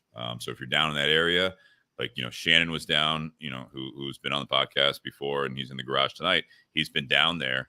I would assume that if you head back down there at some point, now this is on the list. You got to check it out. I mean, that's the big thing about this. It's a little more fun, not more fun, but it's one of those things where it's like, yeah, we do a lot of times the reviews that you can get this everywhere. You can get it online. You can do all this stuff. You can order this online. So if you listen tonight and you want to try it out, definitely check out their website, and we'll try to get that. We'll get it on the page and the community page. But yeah, I mean, this is definitely one to check out for sure. Guys, anything else? Part one from you guys? No. Thank you guys very much. We're going to take a quick intermission. We're going to cheers to this, and then we're going to get into the topic part, which is part 2 of the show, and that's Beyond the BS. So, guys, cheers. Happy Whiskey Wednesday. And again, Lou, thank you very much for doing this and setting all this up. Very, very, very enjoyable. Glad I could do it. Absolutely. You're welcome in the garage anytime. What's that? Glad to see you guys. Look forward to seeing you guys again soon. Absolutely. Cheers, guys. All right. And we're clear. They bailed pretty quickly. They don't want to be part of part 2. Understandable. If you guys are still listening, you're obviously welcome to be part of part 2. I think they're going to sit back and enjoy a little bit of family time together here. The pairings were all between 8 and 9. The cigar, we had 1 8, 4 8.5s. Yeah, I mean, it was good. Yeah. So I Yeah. mean, pretty steady. And then the whiskey, throw away Shannon 7.5 and it's 8 to 9s. Well, I mean, like I said, we flirted with 8 all the way around. Oh yeah. Oh yeah. All right. Stop raining out there. Go ahead. Take a picture. Doing a video. Nate's got a new iPhone 13, so he's Well, it's not that new. Well, now it's the old model, so it's new to you. Oh, look at you. Influencing over here. we had that on an episode. That was Ray's topic idea. Yeah. I'm ready for fall just to be here because ragweed was nuts this week. I started taking allergy, meds a couple days ago. Just had to. Couldn't breathe. Like Saturday night, I couldn't even blow my nose. I mean, it was like up here. Yeah, I mean, it was like one of those things I'm blowing. Yeah. Sean Anderson said, "Wait, Shannon rated something under an 8?" Yeah. What's AWB pound? Anyone know? Ray says, FYI, I'm still Hi, waiting Greg. for my AWB. Can't be all as fancy as Steve. I don't know. Well, I think that was a reference to Shannon giving a 7.5. I don't know. Oh, Crown Royal. There it is. All right. Tony's going nuts. Didn't poop before, so hopefully we're gonna not have a dirty cage. Airway bill number. Is that His like a package? tracking? Yeah, I got it. All right, Ray, got it. I'm working on it. A few other things going on, like a podcast. It's on its way. It's in the mail.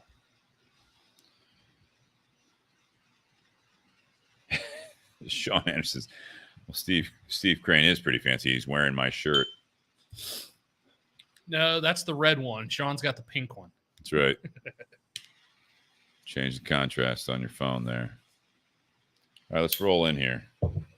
Shane, stick around for a little bit. Or you heading out? All right, bub. It's good having you back in the garage. Yeah, I missed it, man. I'll be back next week. You're always welcome. The garage is literally open. Thanks, sir. We'll roll into it.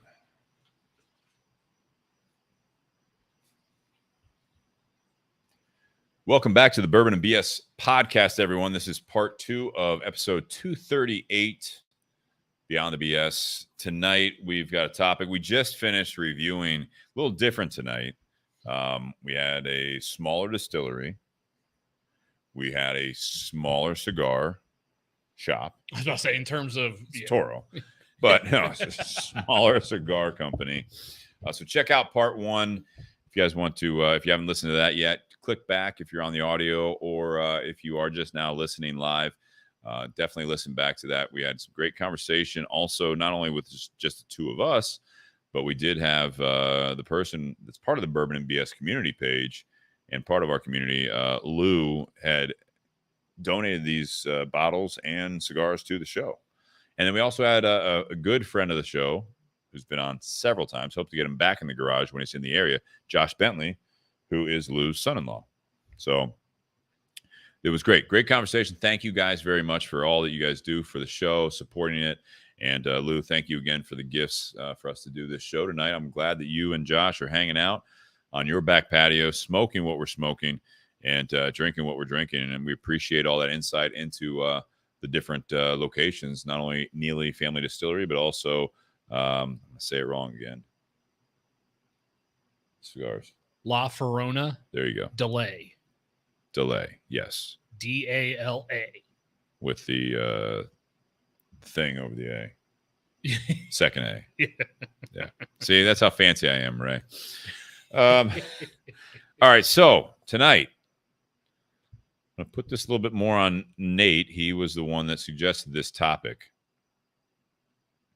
So the topic tonight is, and this is where we're a little bit different for those that like this part of the show, and had a great comment from someone recently, and forgive me, I didn't look at the name before we went online, but I absolutely love it when we get comments on, like it was on last week's show, after the fact, and just the appreciation for what we do in part 2. Yeah. You know, he was very, and I'm sorry I don't have the name on the tip of my tongue, but thank you very much. It was very cool to have, you know, this comment where it was, you know, I've been listening, I'm all caught up, really appreciate it. I got to say, I really appreciate part 2 because it always seems to, you know, basically he enjoys it. You know, I mean, he enjoys the conversation, the honesty and everything else. And so we appreciate that very much. And the feedback is always very appreciated. So thank you guys. But tonight's topic is shutting out the noise. So do you want me to read? I mean, Go ahead. So this is kind of being what Nate sent me here, and then I'll turn it over to him. But ever try to relax, but there's something that just keeps pressing. You're trying to shut it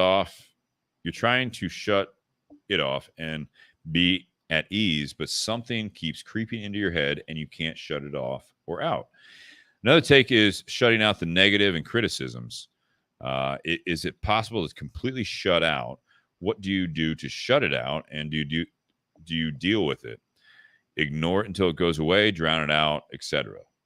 So Nate, turn it over to you, bud. Well, part of my thinking with it over the course of last week, there was, you know, something on my mind, and when I try and have those nights like where I'm sitting on my back patio with a cigar or whiskey, and like I'm trying to relax, and like I'm not sitting there looking at videos on my phone or watching movies or anything.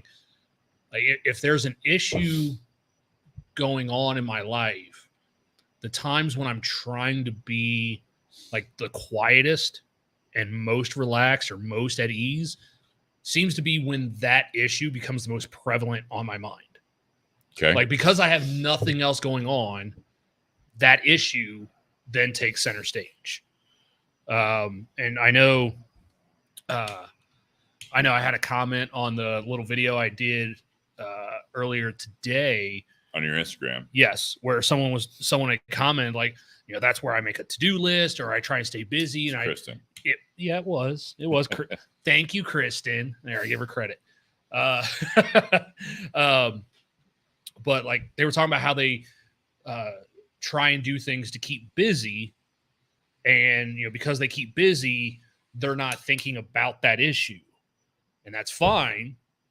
My thing is when I'm trying to relax, when I'm trying to just, you know, enjoy the moment, whatever that issue is, that is what keeps coming back into my mind. Like I don't want to focus on that. I don't want to be fixated on it though. Exactly. I don't want to have that nervousness or that anxiety about that issue. But yet when I'm trying to relax and not think about the issue, that becomes the only thing that's on my mind. Okay. And it drives me nuts. And I don't know if, you know, there's other people that are like that. I don't know if I'm in the minority or majority when it comes to being like that. You know, and so I'd also put out there, like when there's something like when you're trying to shut out everything else, like how do you shut out everything and whatever that issue is? Mm-hmm. So how do you actually get into that quiet moment to enjoy whatever, you know? So if I'm sitting on my patio with a cigar and whiskey, like how do I get to that point where I'm just enjoying the cigar and the whiskey and I'm not thinking about whatever that issue is? For me, that's the tough part. Okay. So what do you do?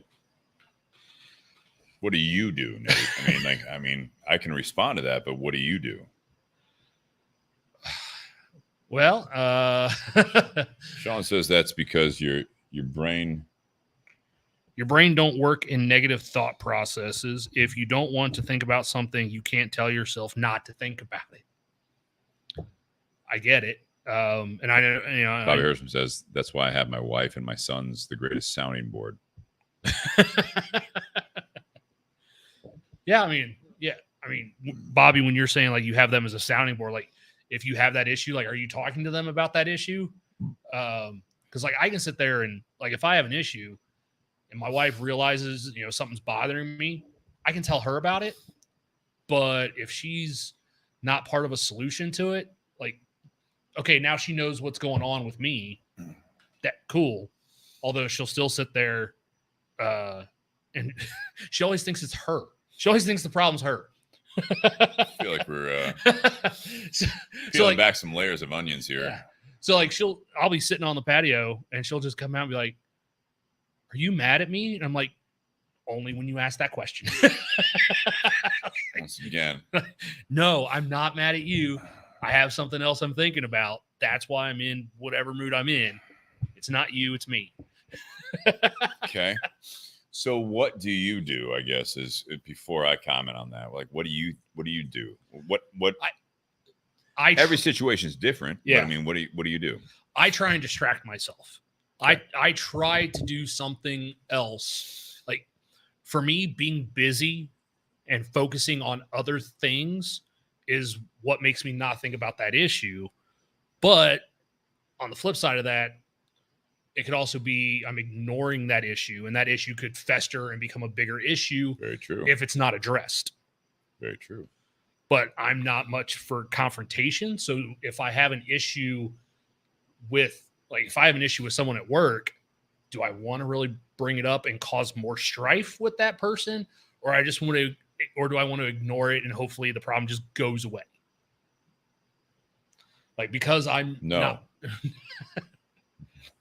Well, I think there are some problems that if you ignore it, they'll go away until. If you ignore it, I think you're dealing with, like, you're making a choice to not have the problem go away or the issue go away. I mean, it's just some issues can resolve themselves. Very few, I think very few. We talk a lot about, especially in this part of the show, is, communication, right? So we talk about how important communication is. Now, I agree with you, like with work, with personal relationships, your own personal life. You pick your battles, right? I mean, you don't necessarily just go straight full 100 miles an hour at every little thing. You know what I mean? Like, but what happens if you don't address it and you ignore it, you stay busy. I'm not saying that sometimes. I feel as though most of the time, if you just try to stay busy, to your point, when you have that quiet moment, what comes up? What did you just say when you introduced this topic? When I'm trying not to think of that topic's the one that comes up. And why is that? Because I have nothing else to think about. Not only that, but you haven't addressed it. You haven't done anything about it. So now you're in your own head. So you're hoping that it goes away, but obviously it's not, because now that's what you think about. It's upsetting you, or it's not always upsetting you, but I mean, it's something that this is on your mind. This is something that the reason it's on your mind is because you are personally addressing it. But if it's something with someone else, if it's something with your actions, something that is a third party in any way, if you don't address it, it most likely, in my opinion, won't go away. You are basically, I'm not just saying Nate when I say you, I'm saying that one is basically accepting that this is the reality and it's not going to go away. You're just going to deal with it. You're ignoring it because you're dealing with it. But I think a lot of the times you do get in a situation, like Nate was saying, is that you get to that point where when it doesn't go away in your mind. So when you say, if you keep busy, that's a way of coping with it. So you can cope with it. You can exist with it. You can be fine. You can be happy. You can do all this stuff. You're ignoring it to a point where you're like, I've chosen that it's not going to go away most likely, but hopefully it does. And I'm dealing with the fact that this issue or whatever it might be exists. This is the reality. I need to learn to live with it that way. Work, relationship, friendships, whatever it is it might be, you're basically, you're not addressing the issue head on. There's some tact to it. You know what I mean? This even goes back to one of the other topics we like to include into this, is like your personal health. What happens is like, well, I'm overweight, or the doctor says I need to stop doing this. I feel fine. think I'm just going to keep doing what I'm doing. That issue doesn't go away. Ignoring the check engine light. Ignoring the check engine light. That's a great actual analogy for this whole situation. Turn your car on. Yep, still on. Car's running fine, but still got to work. Still got to where I'm going. Do you want to take a road trip with that car? Probably not. Do you want to have your life basically like, do you want to keep going into work, for the next 10 years, knowing that this issue exists, but I'm going to ignore it. I'm just going to it's fine. It'll probably sort itself out. Rarely does. And I'm going to be upset every time that I have a slow moment. And I think about how much I don't enjoy my work situation. The little things. It's like something like we've talked about this in the house, like with the significant other. It's like, oh, remember that? Like light bulbs out. Light bulb. Yeah. Light bulbs out. That was a great analogy for a lot of things. It's like, oh, well, it's fine. Deal with it. And then that's the significant other. It's like, you just start festering because you're dealing with it, which means that you're just ignoring it, but it's not going away. So every time you go in that room, the light bulb, the closet in that situation, when I said this, it's like eventually it's going to boil over because you will get to the point of addressing it. It's in my opinion, it's very tough to just ignore it and realize that this is the reality and I'm okay with it. That does happen. But a lot of times it'll fester or it'll build into the point where you boil over and some other issue will come up. And you've been thinking about this for days, weeks, months, whatever it might be, years even. And you finally just flip the fuck out because it happened to pop up and something else happens. You're like, remember, well, light bulb's been out for 6 months in that closet. I never go in there. I didn't know. Why didn't you just tell me? Yeah. That's what my point is that if you address it and you can think about it and think about the next thing is do I want to address it? And how can I address this without just starting a fire? Yeah. You know what I mean? How do I address this so that I keep my cool? The goal is I want to stay with this job. I want to stay with this relationship. I want to stay on this life path, but I have to actually eventually address it. I'm not saying shoot from the hip all the time. Like, you pissed me off when you did this. You don't talk to a boss like that. Yeah. You shouldn't talk to your significant other like that. Yeah. You shouldn't even look in the mirror and talk to you like, don't treat yourself like that. You know what I mean? Like, you piece of shit. You fucking ate 6 brownies last night. Like, what's wrong with you? You know what I mean? Like, you don't do that. You're like, all right. I'm gonna eat a little bit less. I'm gonna start scaling it back. Oh, the boss is doing this. I need to figure out how to address this issue. Your significant other's doing the same thing. How do I talk to this person? Again, communication. I've talked about it before. Like, that's something that I addressed with Jess, my wife, a long time ago, because I had said something about a topic and I didn't think anything of it, but to her it was a big deal, and she just it kept poking at her for the next 3 weeks. And then when she finally says something to me, I'm like, really? That was 3 weeks ago. I haven't thought about it since. Why didn't you say something? Exactly. Because you expect other people to do it, but not you. No. That's if I had an issue with my wife, I absolutely would bring it up right away. Mm-hmm. What if it's someone that you can't immediately talk to? Or let's say at the Tinderbox, we have a customer come in and the customer's just an absolute dick. Okay. And then that customer leaves the store and that customer comes in a couple times a year. Do we sit there and think about that customer for the next 4 or 5 months until they come in again? Probably not. We're just going to go, all right, that guy was a dick. Maybe at the end of the night when I go home, man, I had this one really annoying customer today. But after that, you don't think about it.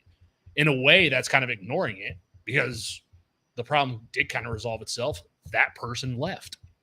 They're not part of the situation anymore. But if it's someone that you deal with or talk to on a regular basis, then yes, that would be an issue.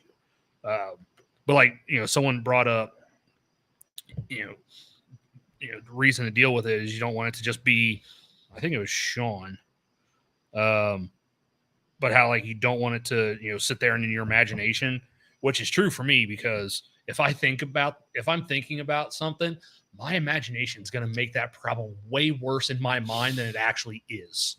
And that's going to cause my anxiety to go up. And I know that. Go on.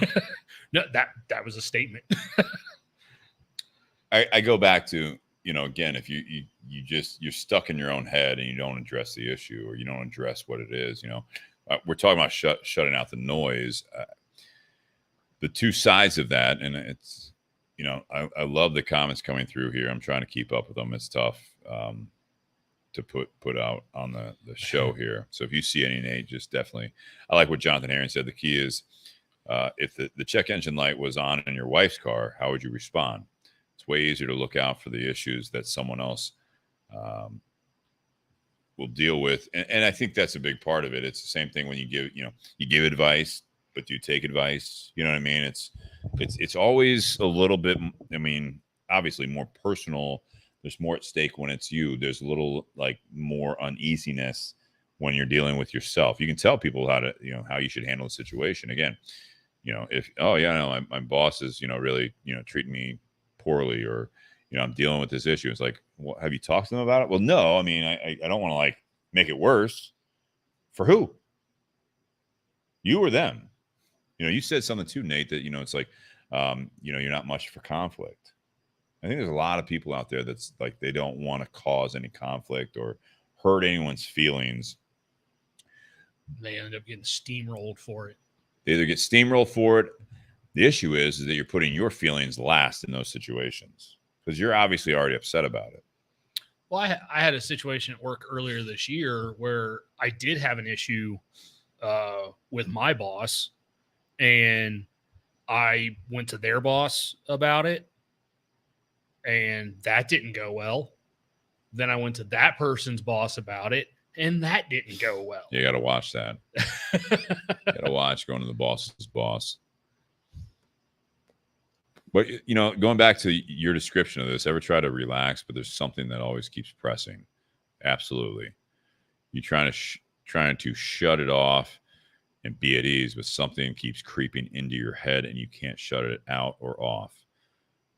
And then you had said something about the negative or criticism. Is it possible that was kind of a different take. Shut out? I know. But with the first part, I guess the biggest thing is that there is a self-assessment part of it that one should definitely try to address the issue, whether it's addressing the person, addressing the third party, whatever it might be, the employer, whatever, but addressing the issue. And you address the issue either way. If you ignore it, that you've addressed the issue. It's how you address the issue. Do you want to confront the issue or the person? Do you want, I guess it's a matter of you have to have a little bit of an assessment there of, what do you want out of this? What's your takeaway from whatever this noise is, right? Shutting out the noise, these thoughts that keep coming back, or the issue that keeps coming back. You can't shut your brain off. You keep doing it. If you're not going to do anything about it, that's on you. You don't have to necessarily, like I said, come guns blazing and just go after it 100 miles an hour. You can find some middle ground. You don't have to ignore it or just like go off. The go off part's going to happen if you ignore it, and it keeps building. So you can either do it now or you can do it later. That's on you. How upset do you want to be about it? How much is this affecting you on a day-to-day basis? Or do you start a dialogue or start a process? Well, how do I want to see the future in this situation? What do I need to do on my end? Or what issues do I need addressed personally or from the other party? What do I want to see? You come up with that same thing. Like if you're if you're an employer or a manager or a boss, and your employee comes to you and like, well, I don't think we should do it that way. What do you normally say to that person? Hey, this is the way we're going to do things. This is the policy. Well, I don't think that's the best way to do it. Have an alternative solution. Bingo. Be prepared for that conversation. They can say, well, that's the way it's going to be. Now you're dealing with it. You have to make a choice. Or they say, well, okay, that's interesting you say that. What do you think we should do? If you don't have an answer, fucked. I used to have a manager that anytime we went to them with a problem, that was the question they always asked was, all right, what do you think we should do? It's like, absolutely. I haven't thought about it. I'm just telling you what I see as a problem. Like, okay. Then you didn't really help us there. I guess we have a problem. I thought I was doing a good service by pointing out a problem. Apparently you have to come up with a solution too. But see, also, yeah, I mean, because again, if all you say is like, this is the problem, it's like, well, what's going to make it better? That's also dealing with this. Is, it's like, if there's something that's bothering you, you choose to ignore it or not address it. Now it's festering and it bothers you when you got those quiet moments. That's the noise coming in. Again, if all you're going to be is upset, that goes back to the age-old thing we talk about on the show, is that your hands in your face. How do you move it out? What's the solution? What do you want from? You don't want this, so what do you want? You know what I mean? Like, that's, you can either choose to just be upset about it, like, yeah, this isn't going to work. Okay, what should we do? What do you want to do? Do you break up with that person? Do you leave the job? Do you think it's salvageable? Do you think it's something that you can make better if things are handled differently? Going back, my biggest thing from this topic, as we're getting into this, and I'll put this out to you guys, is you have to actively address it in one fashion or another, or it will just be noise, and you will get to that point where you are now acting possibly irrationally, that you are now handling it just purely out of emotion, because it's built up to that point where it's like, you can't even look at the other person. You can't even look at that third party, the employer, the friend, the significant other. You can't even look in the mirror without just being fucking raged out or just upset and on the verge of tears, turtling up, and just be like, all right, I'm not going to work. What do you mean you're not going to work? They're going to fire you. Good. What?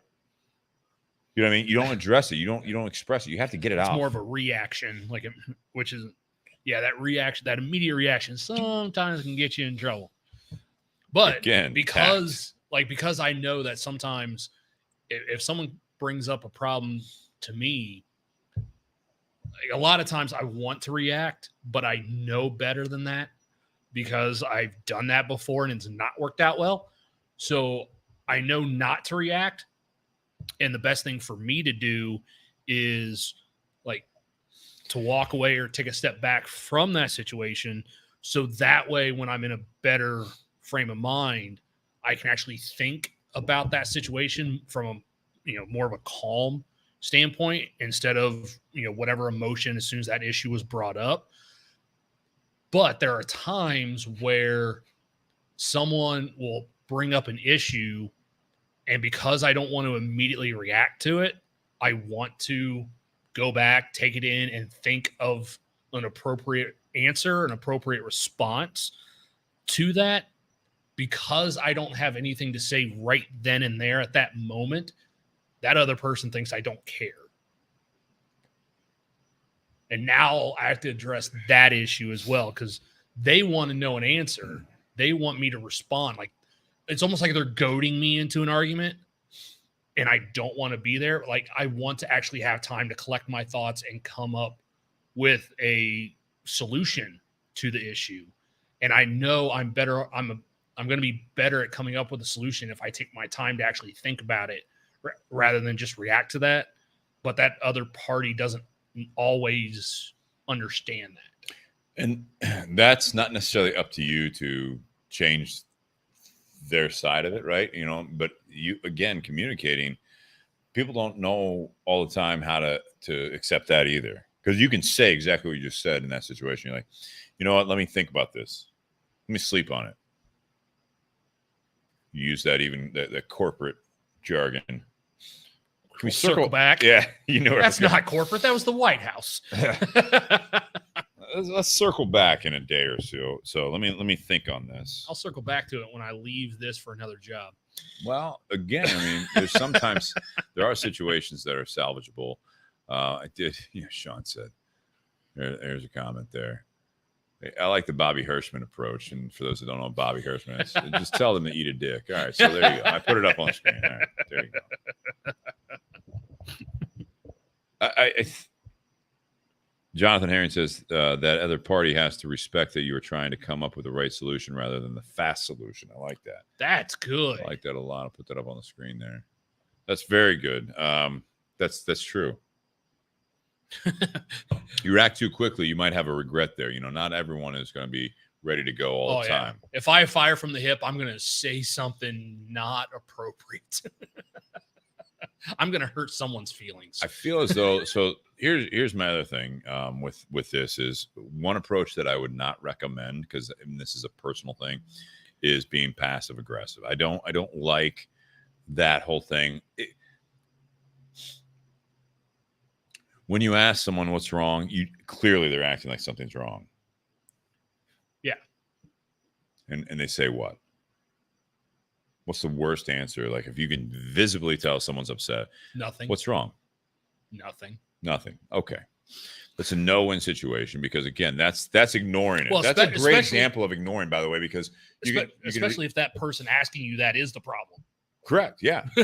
Because again, but it's one of those things. It's like, even that, on the other side of it, you're like, what's wrong? I wish you'd stop asking that. Well, I mean, clearly, like, is something wrong? No, nothing. You can respond a couple different ways. You can badger. You can say, like, well, clearly you're not happy. You're upset about something. No, I'm not. Or you can say, okay, glad everything's all right. And you walk away. And now you're like, that's that passive aggressive, like, where it's like, you're ignoring it. That's a very good, I think, literal example of not addressing an issue. Because if you're on the other side of it and you're telling the person nothing's wrong, where clearly you're having that moment inside your head where you're just like raging out. You're like, how do you not realize what's wrong? It's like, well, because you're not saying it. Like, like you could vocalize that. You could say something like, well, it really bothered me when X. Yeah. It really, it's been bothering me, or it's been building up that, this is going on, because you try to shut out the noise is still there. That noise sometimes seems prevalent when there's not other noise to distract you from it. And it's going to get louder. It's going to get louder. Someone in the other room keeps turning the volume up on their TV. Fuck out. I don't. Well, that's like, like I said, when my wife noticed that there was something eating at me the other day, when she asked me what the issue was, I was upfront and told her what the issue was. It wasn't her. There you go. But then later on, she still's like, are you mad at me? Like, no, it's not you. It's something else. And it has nothing to do with you. Well, I think that's another. She cares. She does. And looking for some, reassurance that when you see someone you care about, whatever the relationship is, and they are in a bad place, they're upset or whatever, you do kind of want to rule it out that, it's like, hey, is something I'm doing? Am I contributing to this problem? Even if I'm not the primary, but it's something that I'm doing that, or is there something I'm not doing that could help out? And I think that's, again, communication skills. I think this is something that, as long as you keep communicating and vocalizing what you're thinking, and also if you're dealing with, again, a job, a significant other, whatever it is, sometimes you also have to, like, if it's like, well, yeah, like you partially joked, it's like, well, when you keep asking that, that bothers me. It's like, okay, like maybe not at the moment if you're irritated, but later it's like, hey, I was thinking about the other day when I was, we were talking, I'm glad it wasn't me. I don't want to like upset you further when you're agitated. How would you like, what would be better for me to say? Like, what would not agitate you enough? You know what I mean? Like what would not, instead of saying, is it me? Is it something I did? It's like, well, how can I help? You know what I mean? Do you want me to listen? Do you want advice? Like it's one of those things that I think that you can get better, and people, like, they're better, they're worse, they get emotional, it's okay to both be having a bad day. That's completely separate. You know what I mean? Again, that's something that I love the fact that you said that you were very open with your wife about like what was bothering you or what was on your mind. That's another thing. It doesn't always have to be like eating away at you. It's just something that you're thinking about. Yeah. That's sometimes the noise. Constantly. You're just like, I didn't really want to think about it right now, but now I am thinking about it. And then like, you know, like your wife or a friend comes up, it's like, hey, what's going on? And you're like, everything all right? Yeah, I'm fine. You don't seem fine. And it's like, fine. You sure? Well, Yes, I'm fine. All you have to say, again, communicating, you know, yeah, I got something. I'm just sorting through some stuff. Is there anything I can do? Like help? Not really. But if there is, like, I'll actually, I appreciate that. I'll reach out because I'm working through some things, but right now I don't really want to talk about it. Nothing against you. I want to process it first. And I tell you what, I will come to you if I need to talk about it. One of the things I try to do or try not to do is like if something's bothering me and someone else asks about it, if that person's not part of the problem or part of the solution, I try not to involve them in it because it's, you know, especially if it's something that's more like, it reminds me, my stepdad's definition of gossip was sharing detrimental information to someone who's not part of the problem or part of the solution. Because then you're just spreading bad noise about someone or something else. So if someone asks me what's wrong, like, yes, like you talked about, I can just sit there and like, well, I got something I'm trying to work through. And if they ask like, oh, is there anything I can do? No, it's not really, you know, it doesn't really concern you. I appreciate it.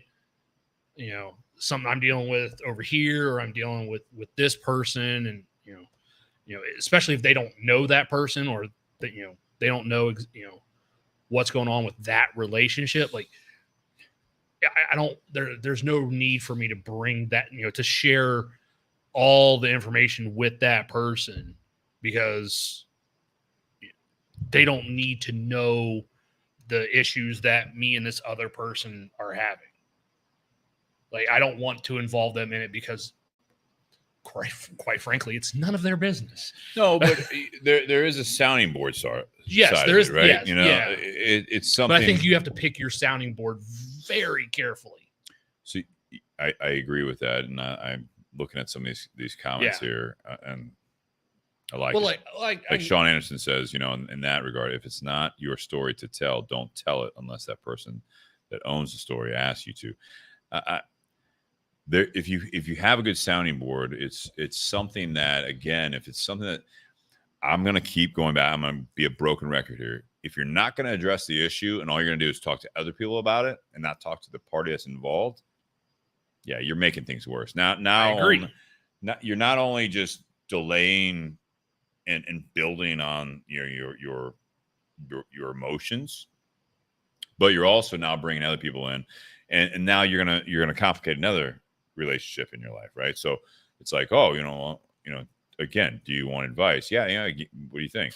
And they give you advice because you're saying this stuff, right? That's bothering you, and then you come back a week later, a month later, whatever it might be.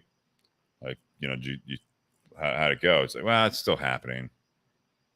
Well, I mean, did you do anything we talked about? Like, no, I don't think. I mean, it's just bad. Okay, wait.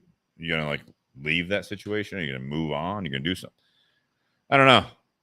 Another month goes by, same shit, and you're just like, well, I don't even. You can listen so much. I can give you advice. You know, like you know what you need to do, but you're not gonna do it. So like, kind of to Ray's point on the earlier comment, so. He'd always ask people, the person bringing an issue to me, what their suggestion was. If you don't at least offer up a solution, then just fuck off. And I feel like even your sounding boards eventually would be like, dude, like you've been complaining about this for a long time now. You're clearly not happy. You need to at least address the issue. And at that point, if you wait long enough, the issue's not even the issue anymore. Now you're just seeing red all the time. The noise won't go away. I don't know. I just think that, you got to bring that solution to yourself and figure out What is, again, starting with you first? I'm not saying be selfish, but starting with you first. If something's upsetting you and you never address the issue, it will come back and it will just eat you up. If you address it by not addressing it and being like, you know what, done here, moving on, that's okay, unless that becomes a lifestyle. And then all of a sudden you are selfish and you can't actually build anything, because anytime something slightly upsets you or doesn't go your way, you're taking your ball and you're going home and you're just going to go pout. Yeah. If you always run away from a problem, you're going to be running away the rest of your life. Yeah. Yeah. Jonathan Herring brought up one of your favorites from Josh Bentley, who was on the show earlier tonight. Board of directors. Drink. All right. So how about the second part here? We can go back to this here, but you said, shutting out the negative and criticism. Is it possible to completely shut out? What do you do to shut it out? Do you deal with it, ignore it until it goes away, drown it out? I mean, Nate, your topic tonight. So address that part of it there. Another take is shutting out the negative and criticisms. Yeah, I'm pulling that up. I know you just read it, but No problem. No problem. I think anyone who does anything that gets noticed, there's always going to be some sort of negativity or criticism coming from it. One of my favorite quotes was, "If you don't want to be criticized, don't know anything, don't do anything, don't say anything." Fair. Because if you know anything, do anything, or say anything, you're going to get criticized for it. Fair. I think that was actually Dr. Ben Carson who said that. I could be wrong, but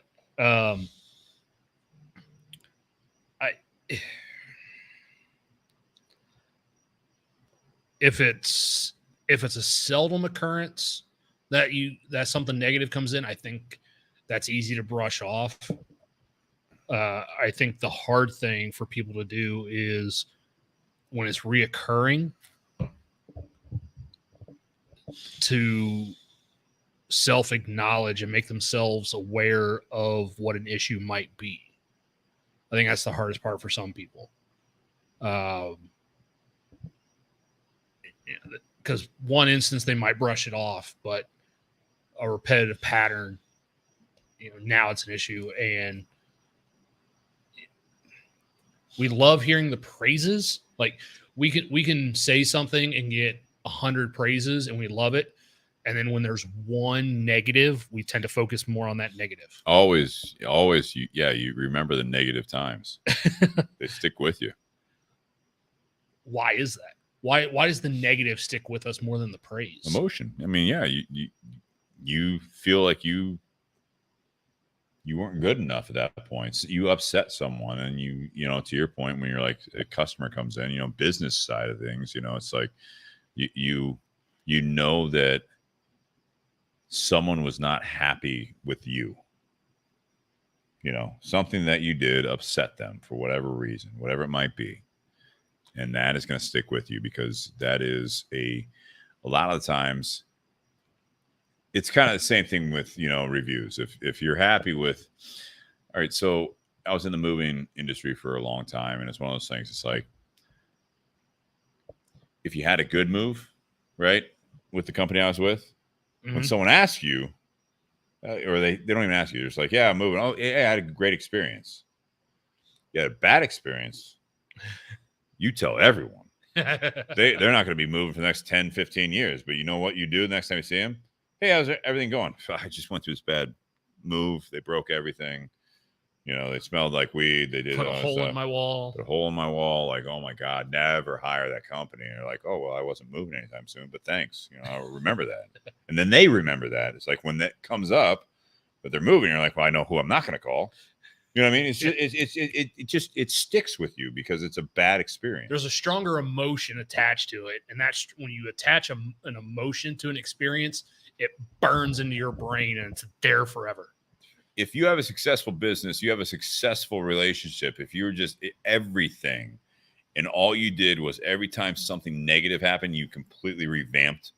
Like, well, that clearly everything's not working because someone was upset. Every time you got in a fight with your significant other, it's like, well, it's not working because clearly you don't like me as a person. All I'm saying is I didn't want to watch that movie tonight. Jesus Christ. Like, what are you talking about? You know what I mean? Yeah, I get you. You didn't put that glass in the dishwasher. It's like, why? I was going to do it in the morning. Well, you didn't do it when you put it there. It's like all these, like, it doesn't matter what it is. You know what I mean? It's just like, if you're willing to completely revamp your life, your business, whatever, every time someone's upset, that is just, you're beating yourself up.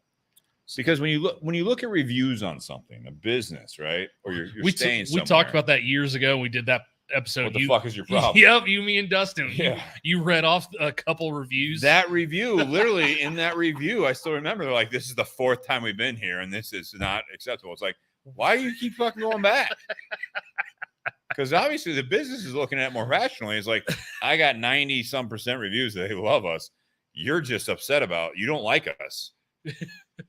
I would rather leave a comment where it's like, I'd rather you just stay the fuck away. I think it's better for all of us if you Find don't someplace else to and you go. don't take up one of my tables.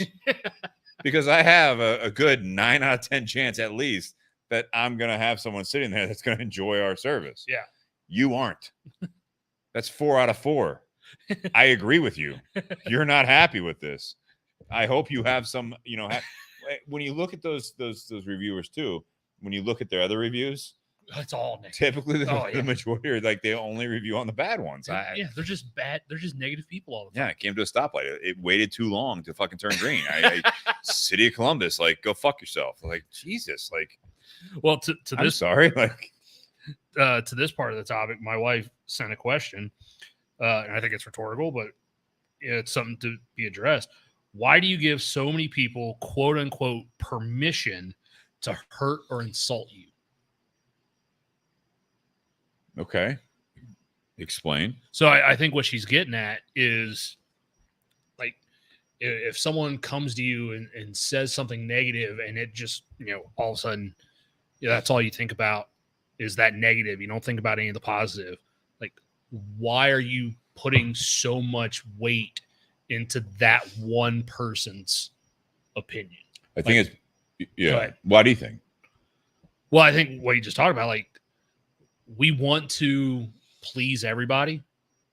And then when that one person isn't pleased with us, like, we think we have to change everything. Yeah. I mean, I think that's, a great commentary on the whole social media world we're in right now. You know what I mean? It's like that whole, like, how many likes did I get? Yeah. You know what I mean? It's not even the fact that you upset someone. It's like, you didn't make someone happy. You know what I mean? I mean, that going back again to the moving and storage part of my career, literally a big part of that was we gave incentives to our frontline staff that the more 5 out of 5 ratings they got benefits, they got money, they got whatever, it might be. Mhm. So the only concern was that they were filling out their own comment cards, but we were like, literally, like, at one point it was like, we just emailed them all, and it's like, all you did was talk about, like, we just want comment cards. We want that. And the biggest reason is that you want that praise. But that one bad comment card comes in, and you're just like, oh,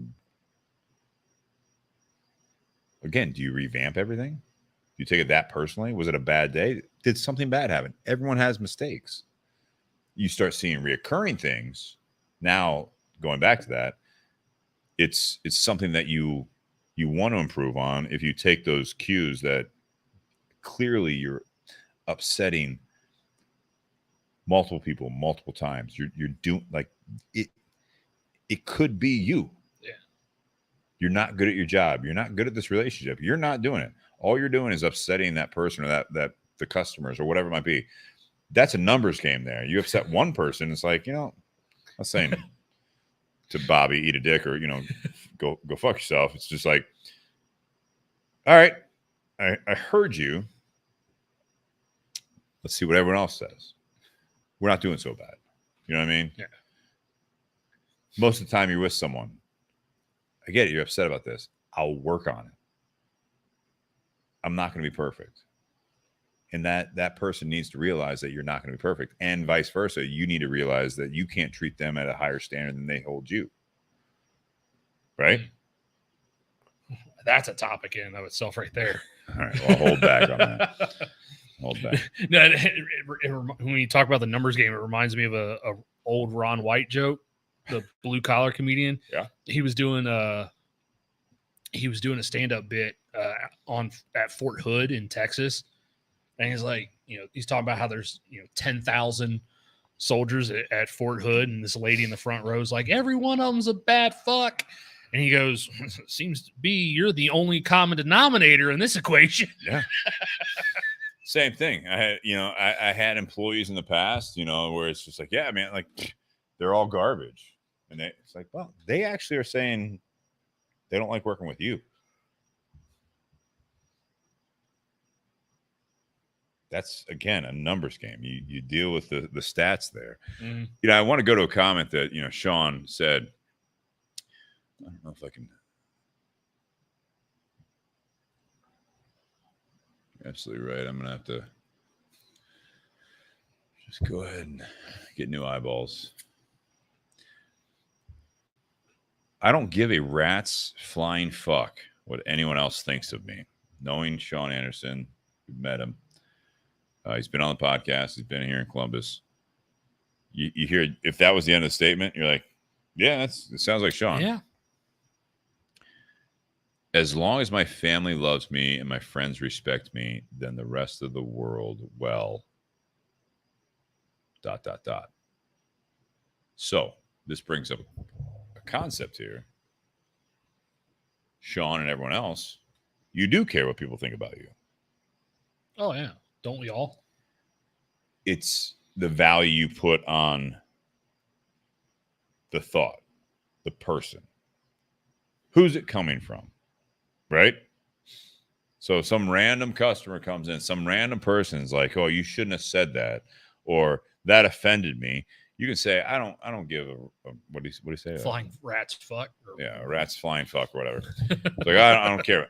It's because you have no value on what they say. I think this is something that, again, you do care what people think about you, but you put value behind those people.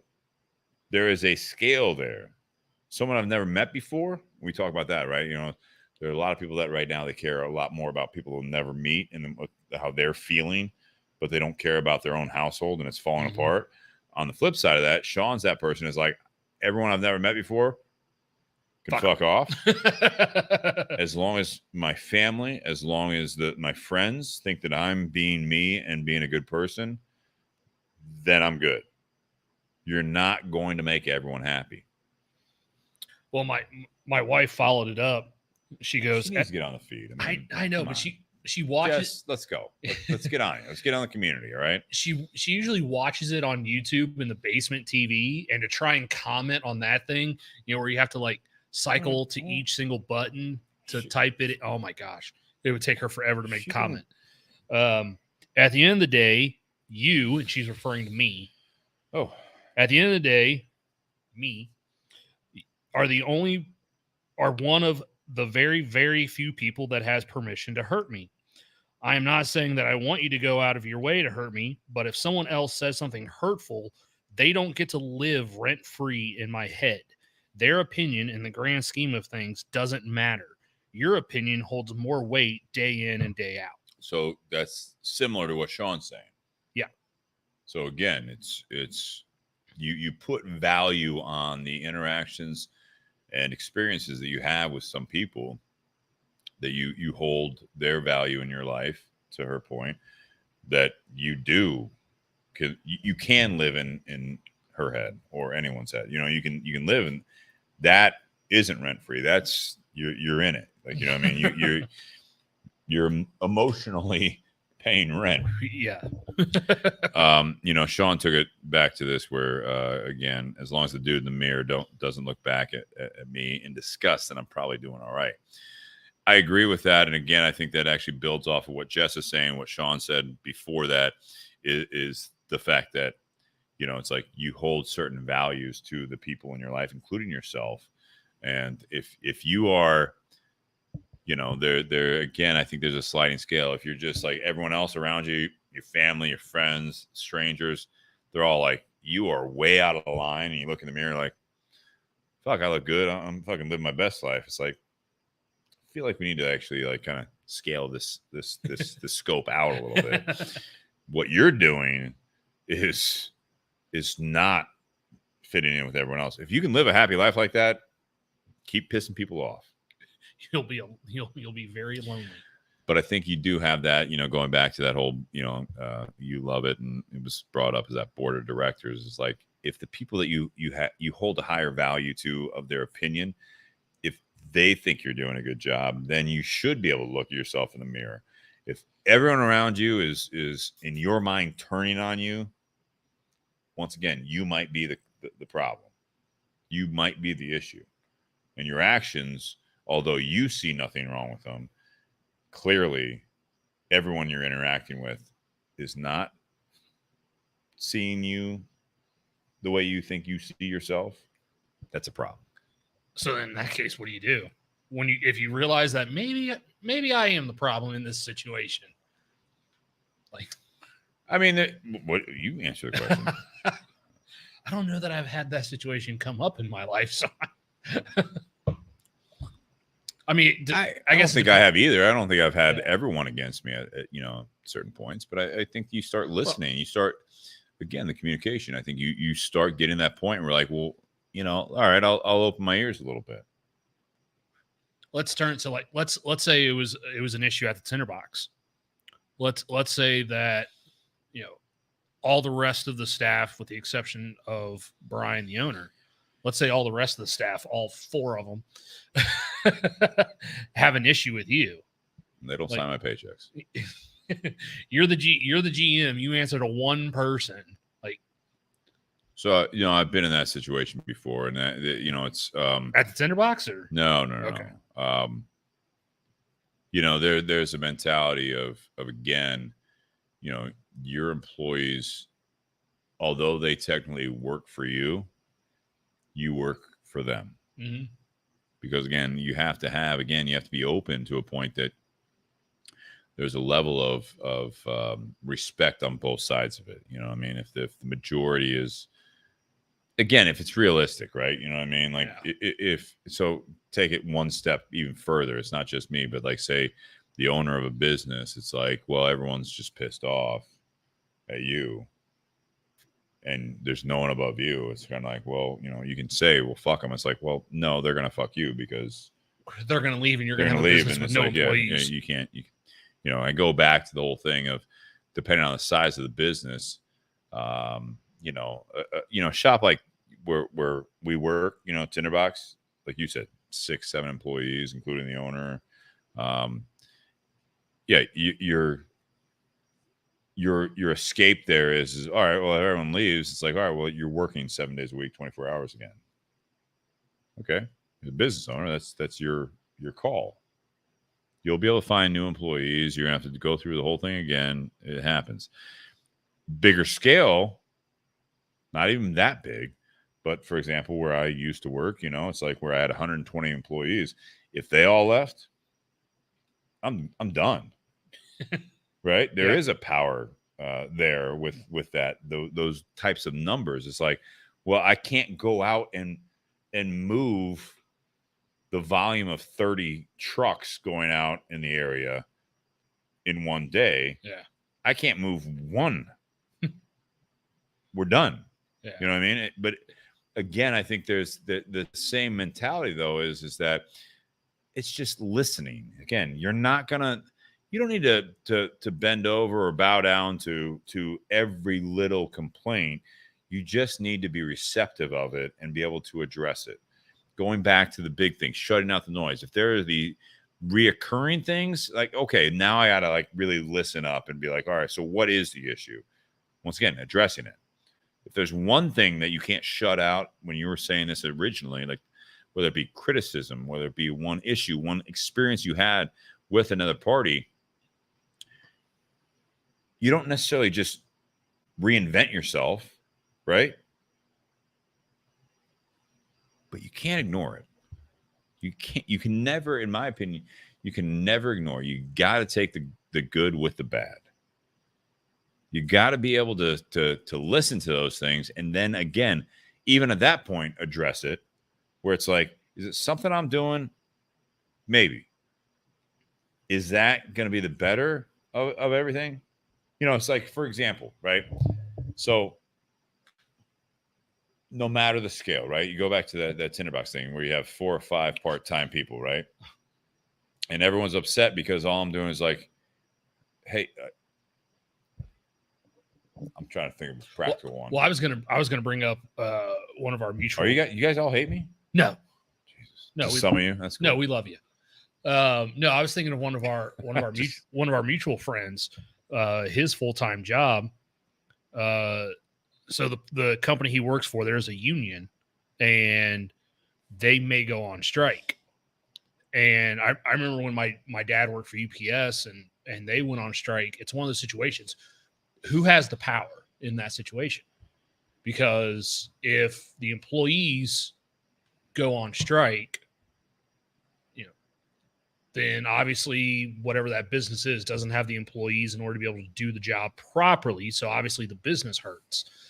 But at the same time, if the employees go out on strike, they're not making a paycheck. Mm-hmm.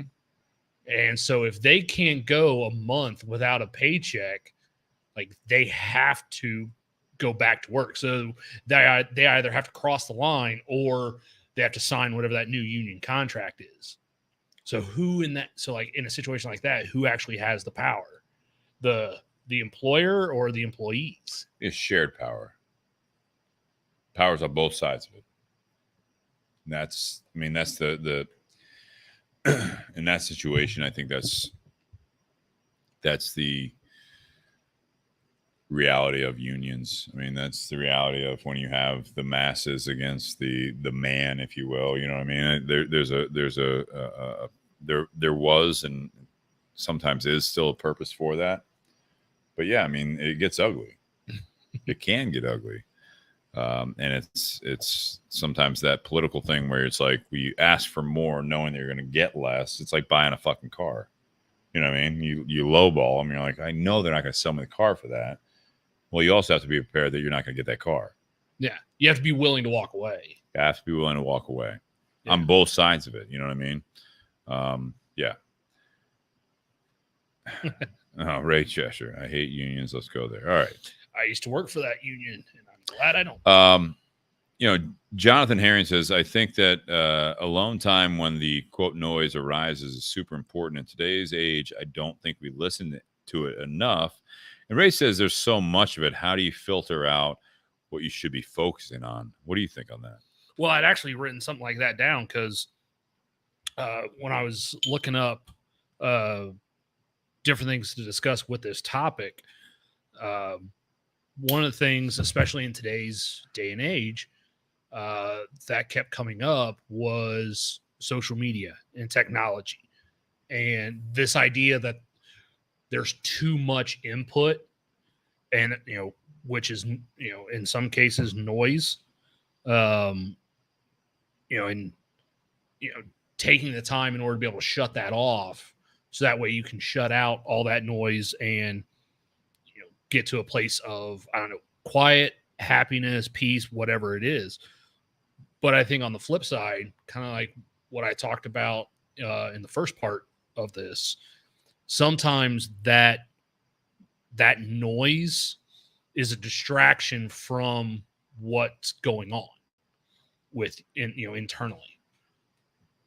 Okay. So so what I was talking about earlier, like if I have an issue, maybe sitting out on my patio watching a movie on my tablet with a cigar and a glass of whiskey, like maybe that's my way to be able to ignore that problem for an hour or two and, you know, try to have some time to myself. I don't necessarily have to unplug from everything. I guess it depends on what the noise is. If the noise is social media, then like that would be a thing that you would have to turn off for a period of time in order to be able to, find a place, that you're happy with being who you are. But if your problem is outside of social media, then social media is your distraction to not necessarily not deal with that problem, but not deal with it at that time. Because if at that time, if the time that you're thinking about it is not a time that you can address the issue, then thinking about it by yourself is not going to be all that productive. So you kind of need something to distract you from that. So it all depends on what the noise, where the noise is coming from. Yeah. Yeah. I mean,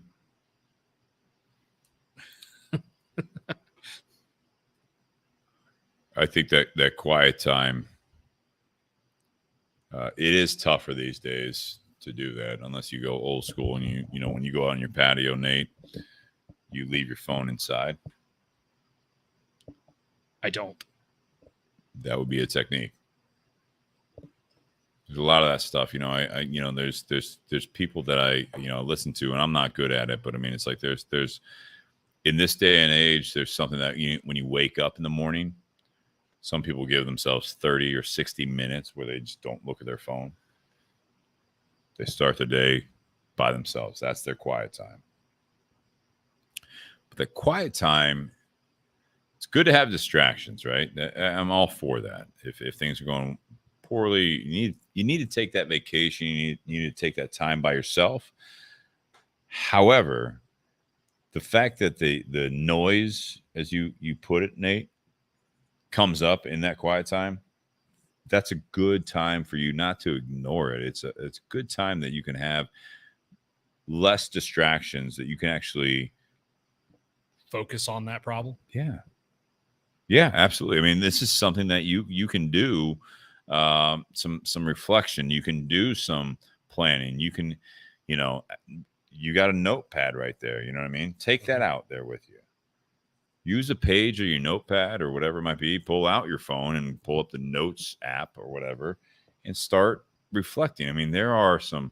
I used to write poetry. There's poetry. There's diaries. There's therapists. You know what I mean? Everything. It's like all of these times where if you have some of that quiet time and the noise is coming in there, once again, I go back to what I said in the beginning of this part 2 is that's just more reason for you to figure out how to address it. If all you're doing, I mean, just shoving it way down and like, hopefully it'll take care of itself. Well, stop being a fucking, pushover.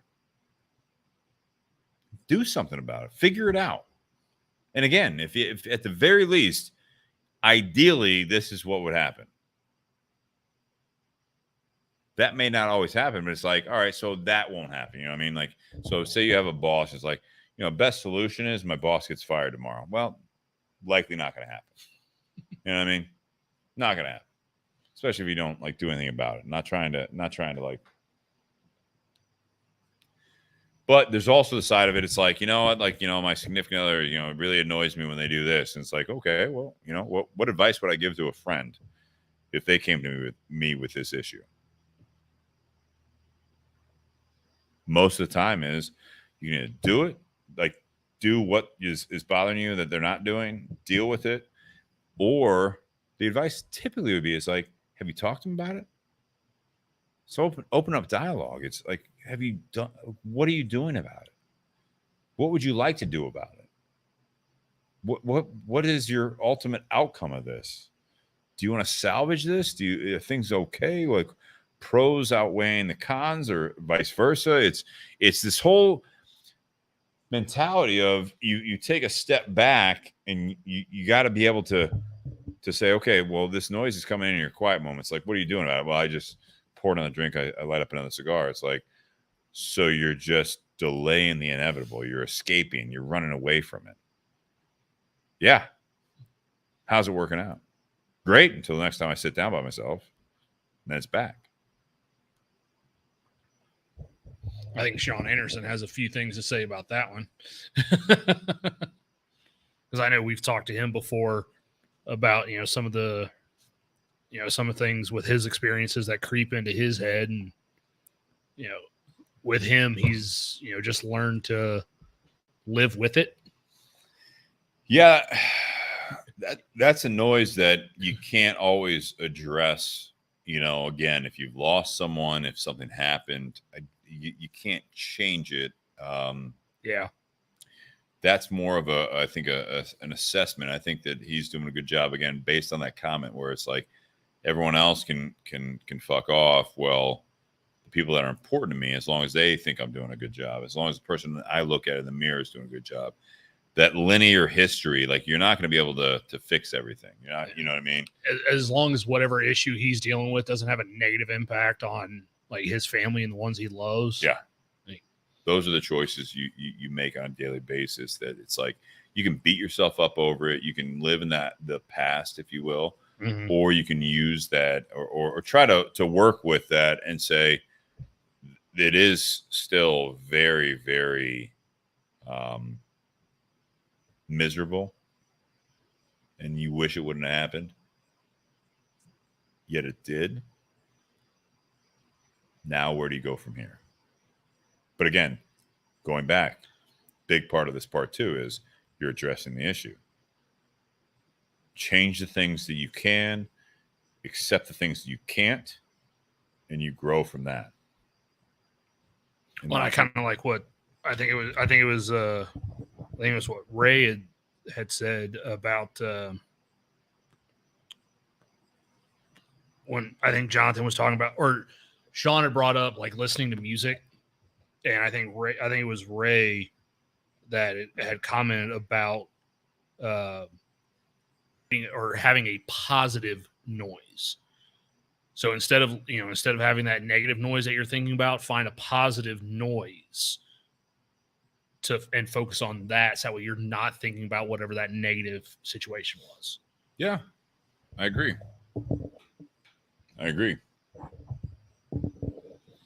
Well, I move to go towards closing remarks. Yeah. Unless you That's fine. got more. I'm going to pour Shannon's drink out of your bottle here for closing remarks. Go ahead. I'm just kidding. Hey, Shannon had a big pour. No, guys that are, all you that are out there, commenting, I love that you're a part of this. And I appreciate that, Sean, Jonathan, Ray, Joe's out there. Appreciate that. Austin was listening. Austin's next week. He's going to be a part of the podcast next week. So I appreciate that. Over under 5 minutes each. All right. So Jonathan, I don't know. Place your bets. Nate, I'll start with you. So in thinking about this topic, one of the quotes that I saw that I thought was kind of intriguing was, if you're wading through the noise, trying to find quiet, you'll be waiting forever. So the idea of that is, Say it again. I'm sorry to add to your time for Jonathan. I know, there's wading and waiting. WADING. Right. So if you're wading through the noise, trying to find the quiet, you'll be waiting forever. Okay. Because if all you do is surround yourself with whatever that negative noise is, you're never going to find an escape from it. Yeah. Because you're just constantly putting You're ignoring the issue. Because and you could be sitting there just constantly thinking of the issue. It doesn't necessarily mean you're ignoring it, but all you're thinking of is that issue because you're literally just like walking, you're just standing in the middle of that issue. You're not addressing it. Yeah. You're like, and you're hoping it'll go quiet, but it won't because you're right in the middle of it. Yeah. And you're not necessarily doing anything about it. One of the things that I thought about was if there is something that's weighing on your Good. If there's something that's weighing on your mind, I think one of the things that's important is focus on a particular something else. So find one thing and focus on that instead. And that's easier said than done. It's something that takes practice. And I think one of the ways that people can get better at it is when they don't have a big issue on their mind or something that's eating at them. Those are the easiest times to find something else to focus on. Those are the easiest times to find something positive to do or something constructive to do. Because if you do those things when times are easy, it becomes easier to do those things when times are hard. So it's more about that building good practices. Like find something, like find a way to focus on something positive when things are positive. So that way, when things become negative, it's much easier to focus on something positive again.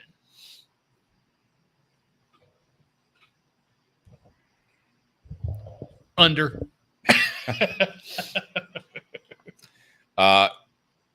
Shutting out the noise.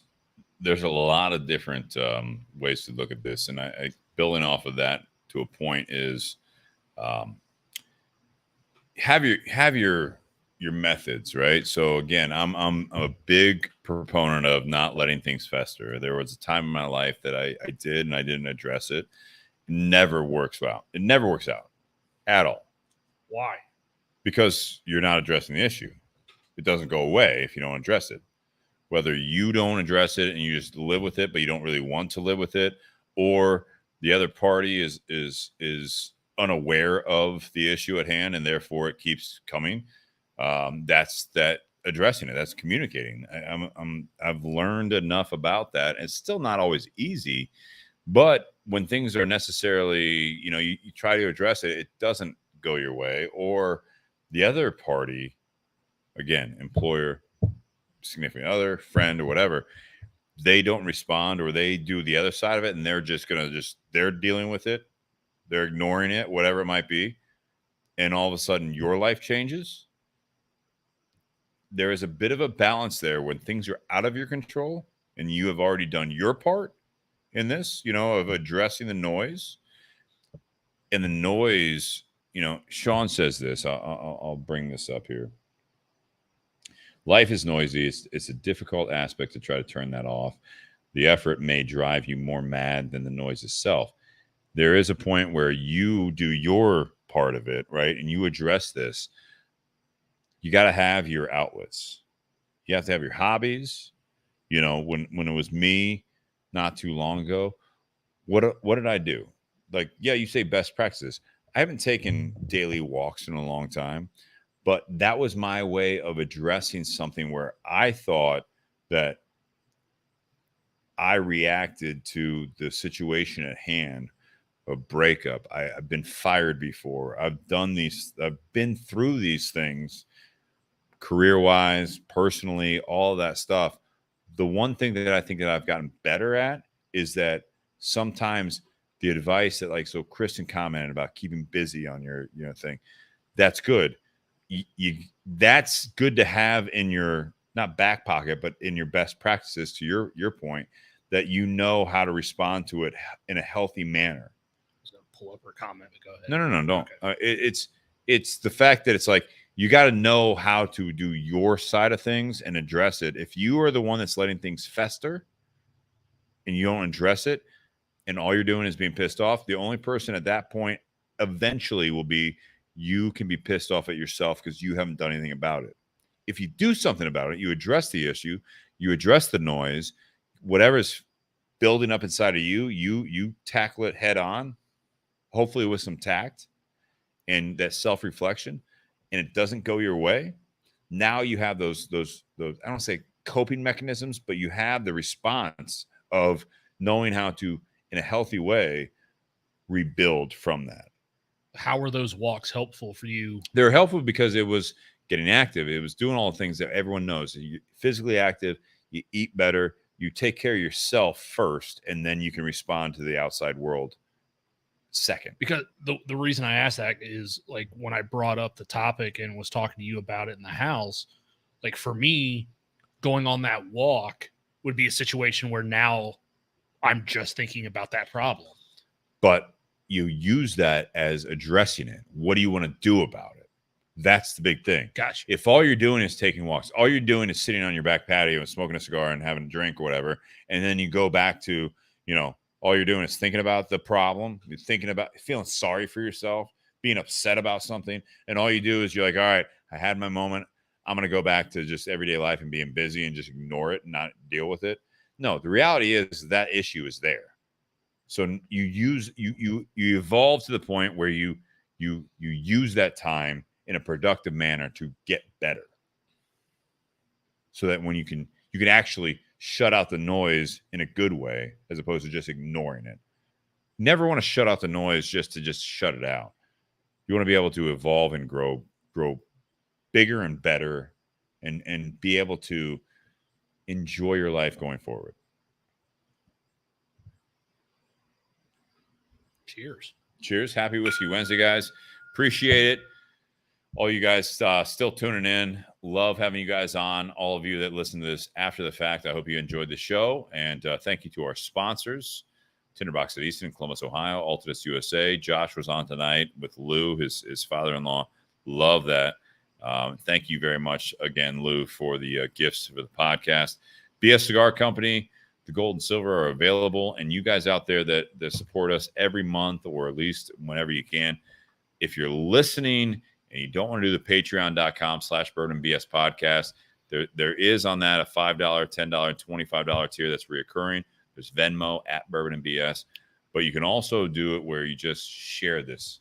Share it to your friends, your family, share it to Facebook pages, whatever it is. Get more people involved. I love the fact that you guys out there are enjoying the conversation, not only with us, what we're saying, but with you guys out there in the comment feed. That's so fun to see that happening, and to see the friendships that are built with that. Guys, happy Whiskey Wednesday. Once again, do one more cheers. We'll see you guys next week. Looking forward to that.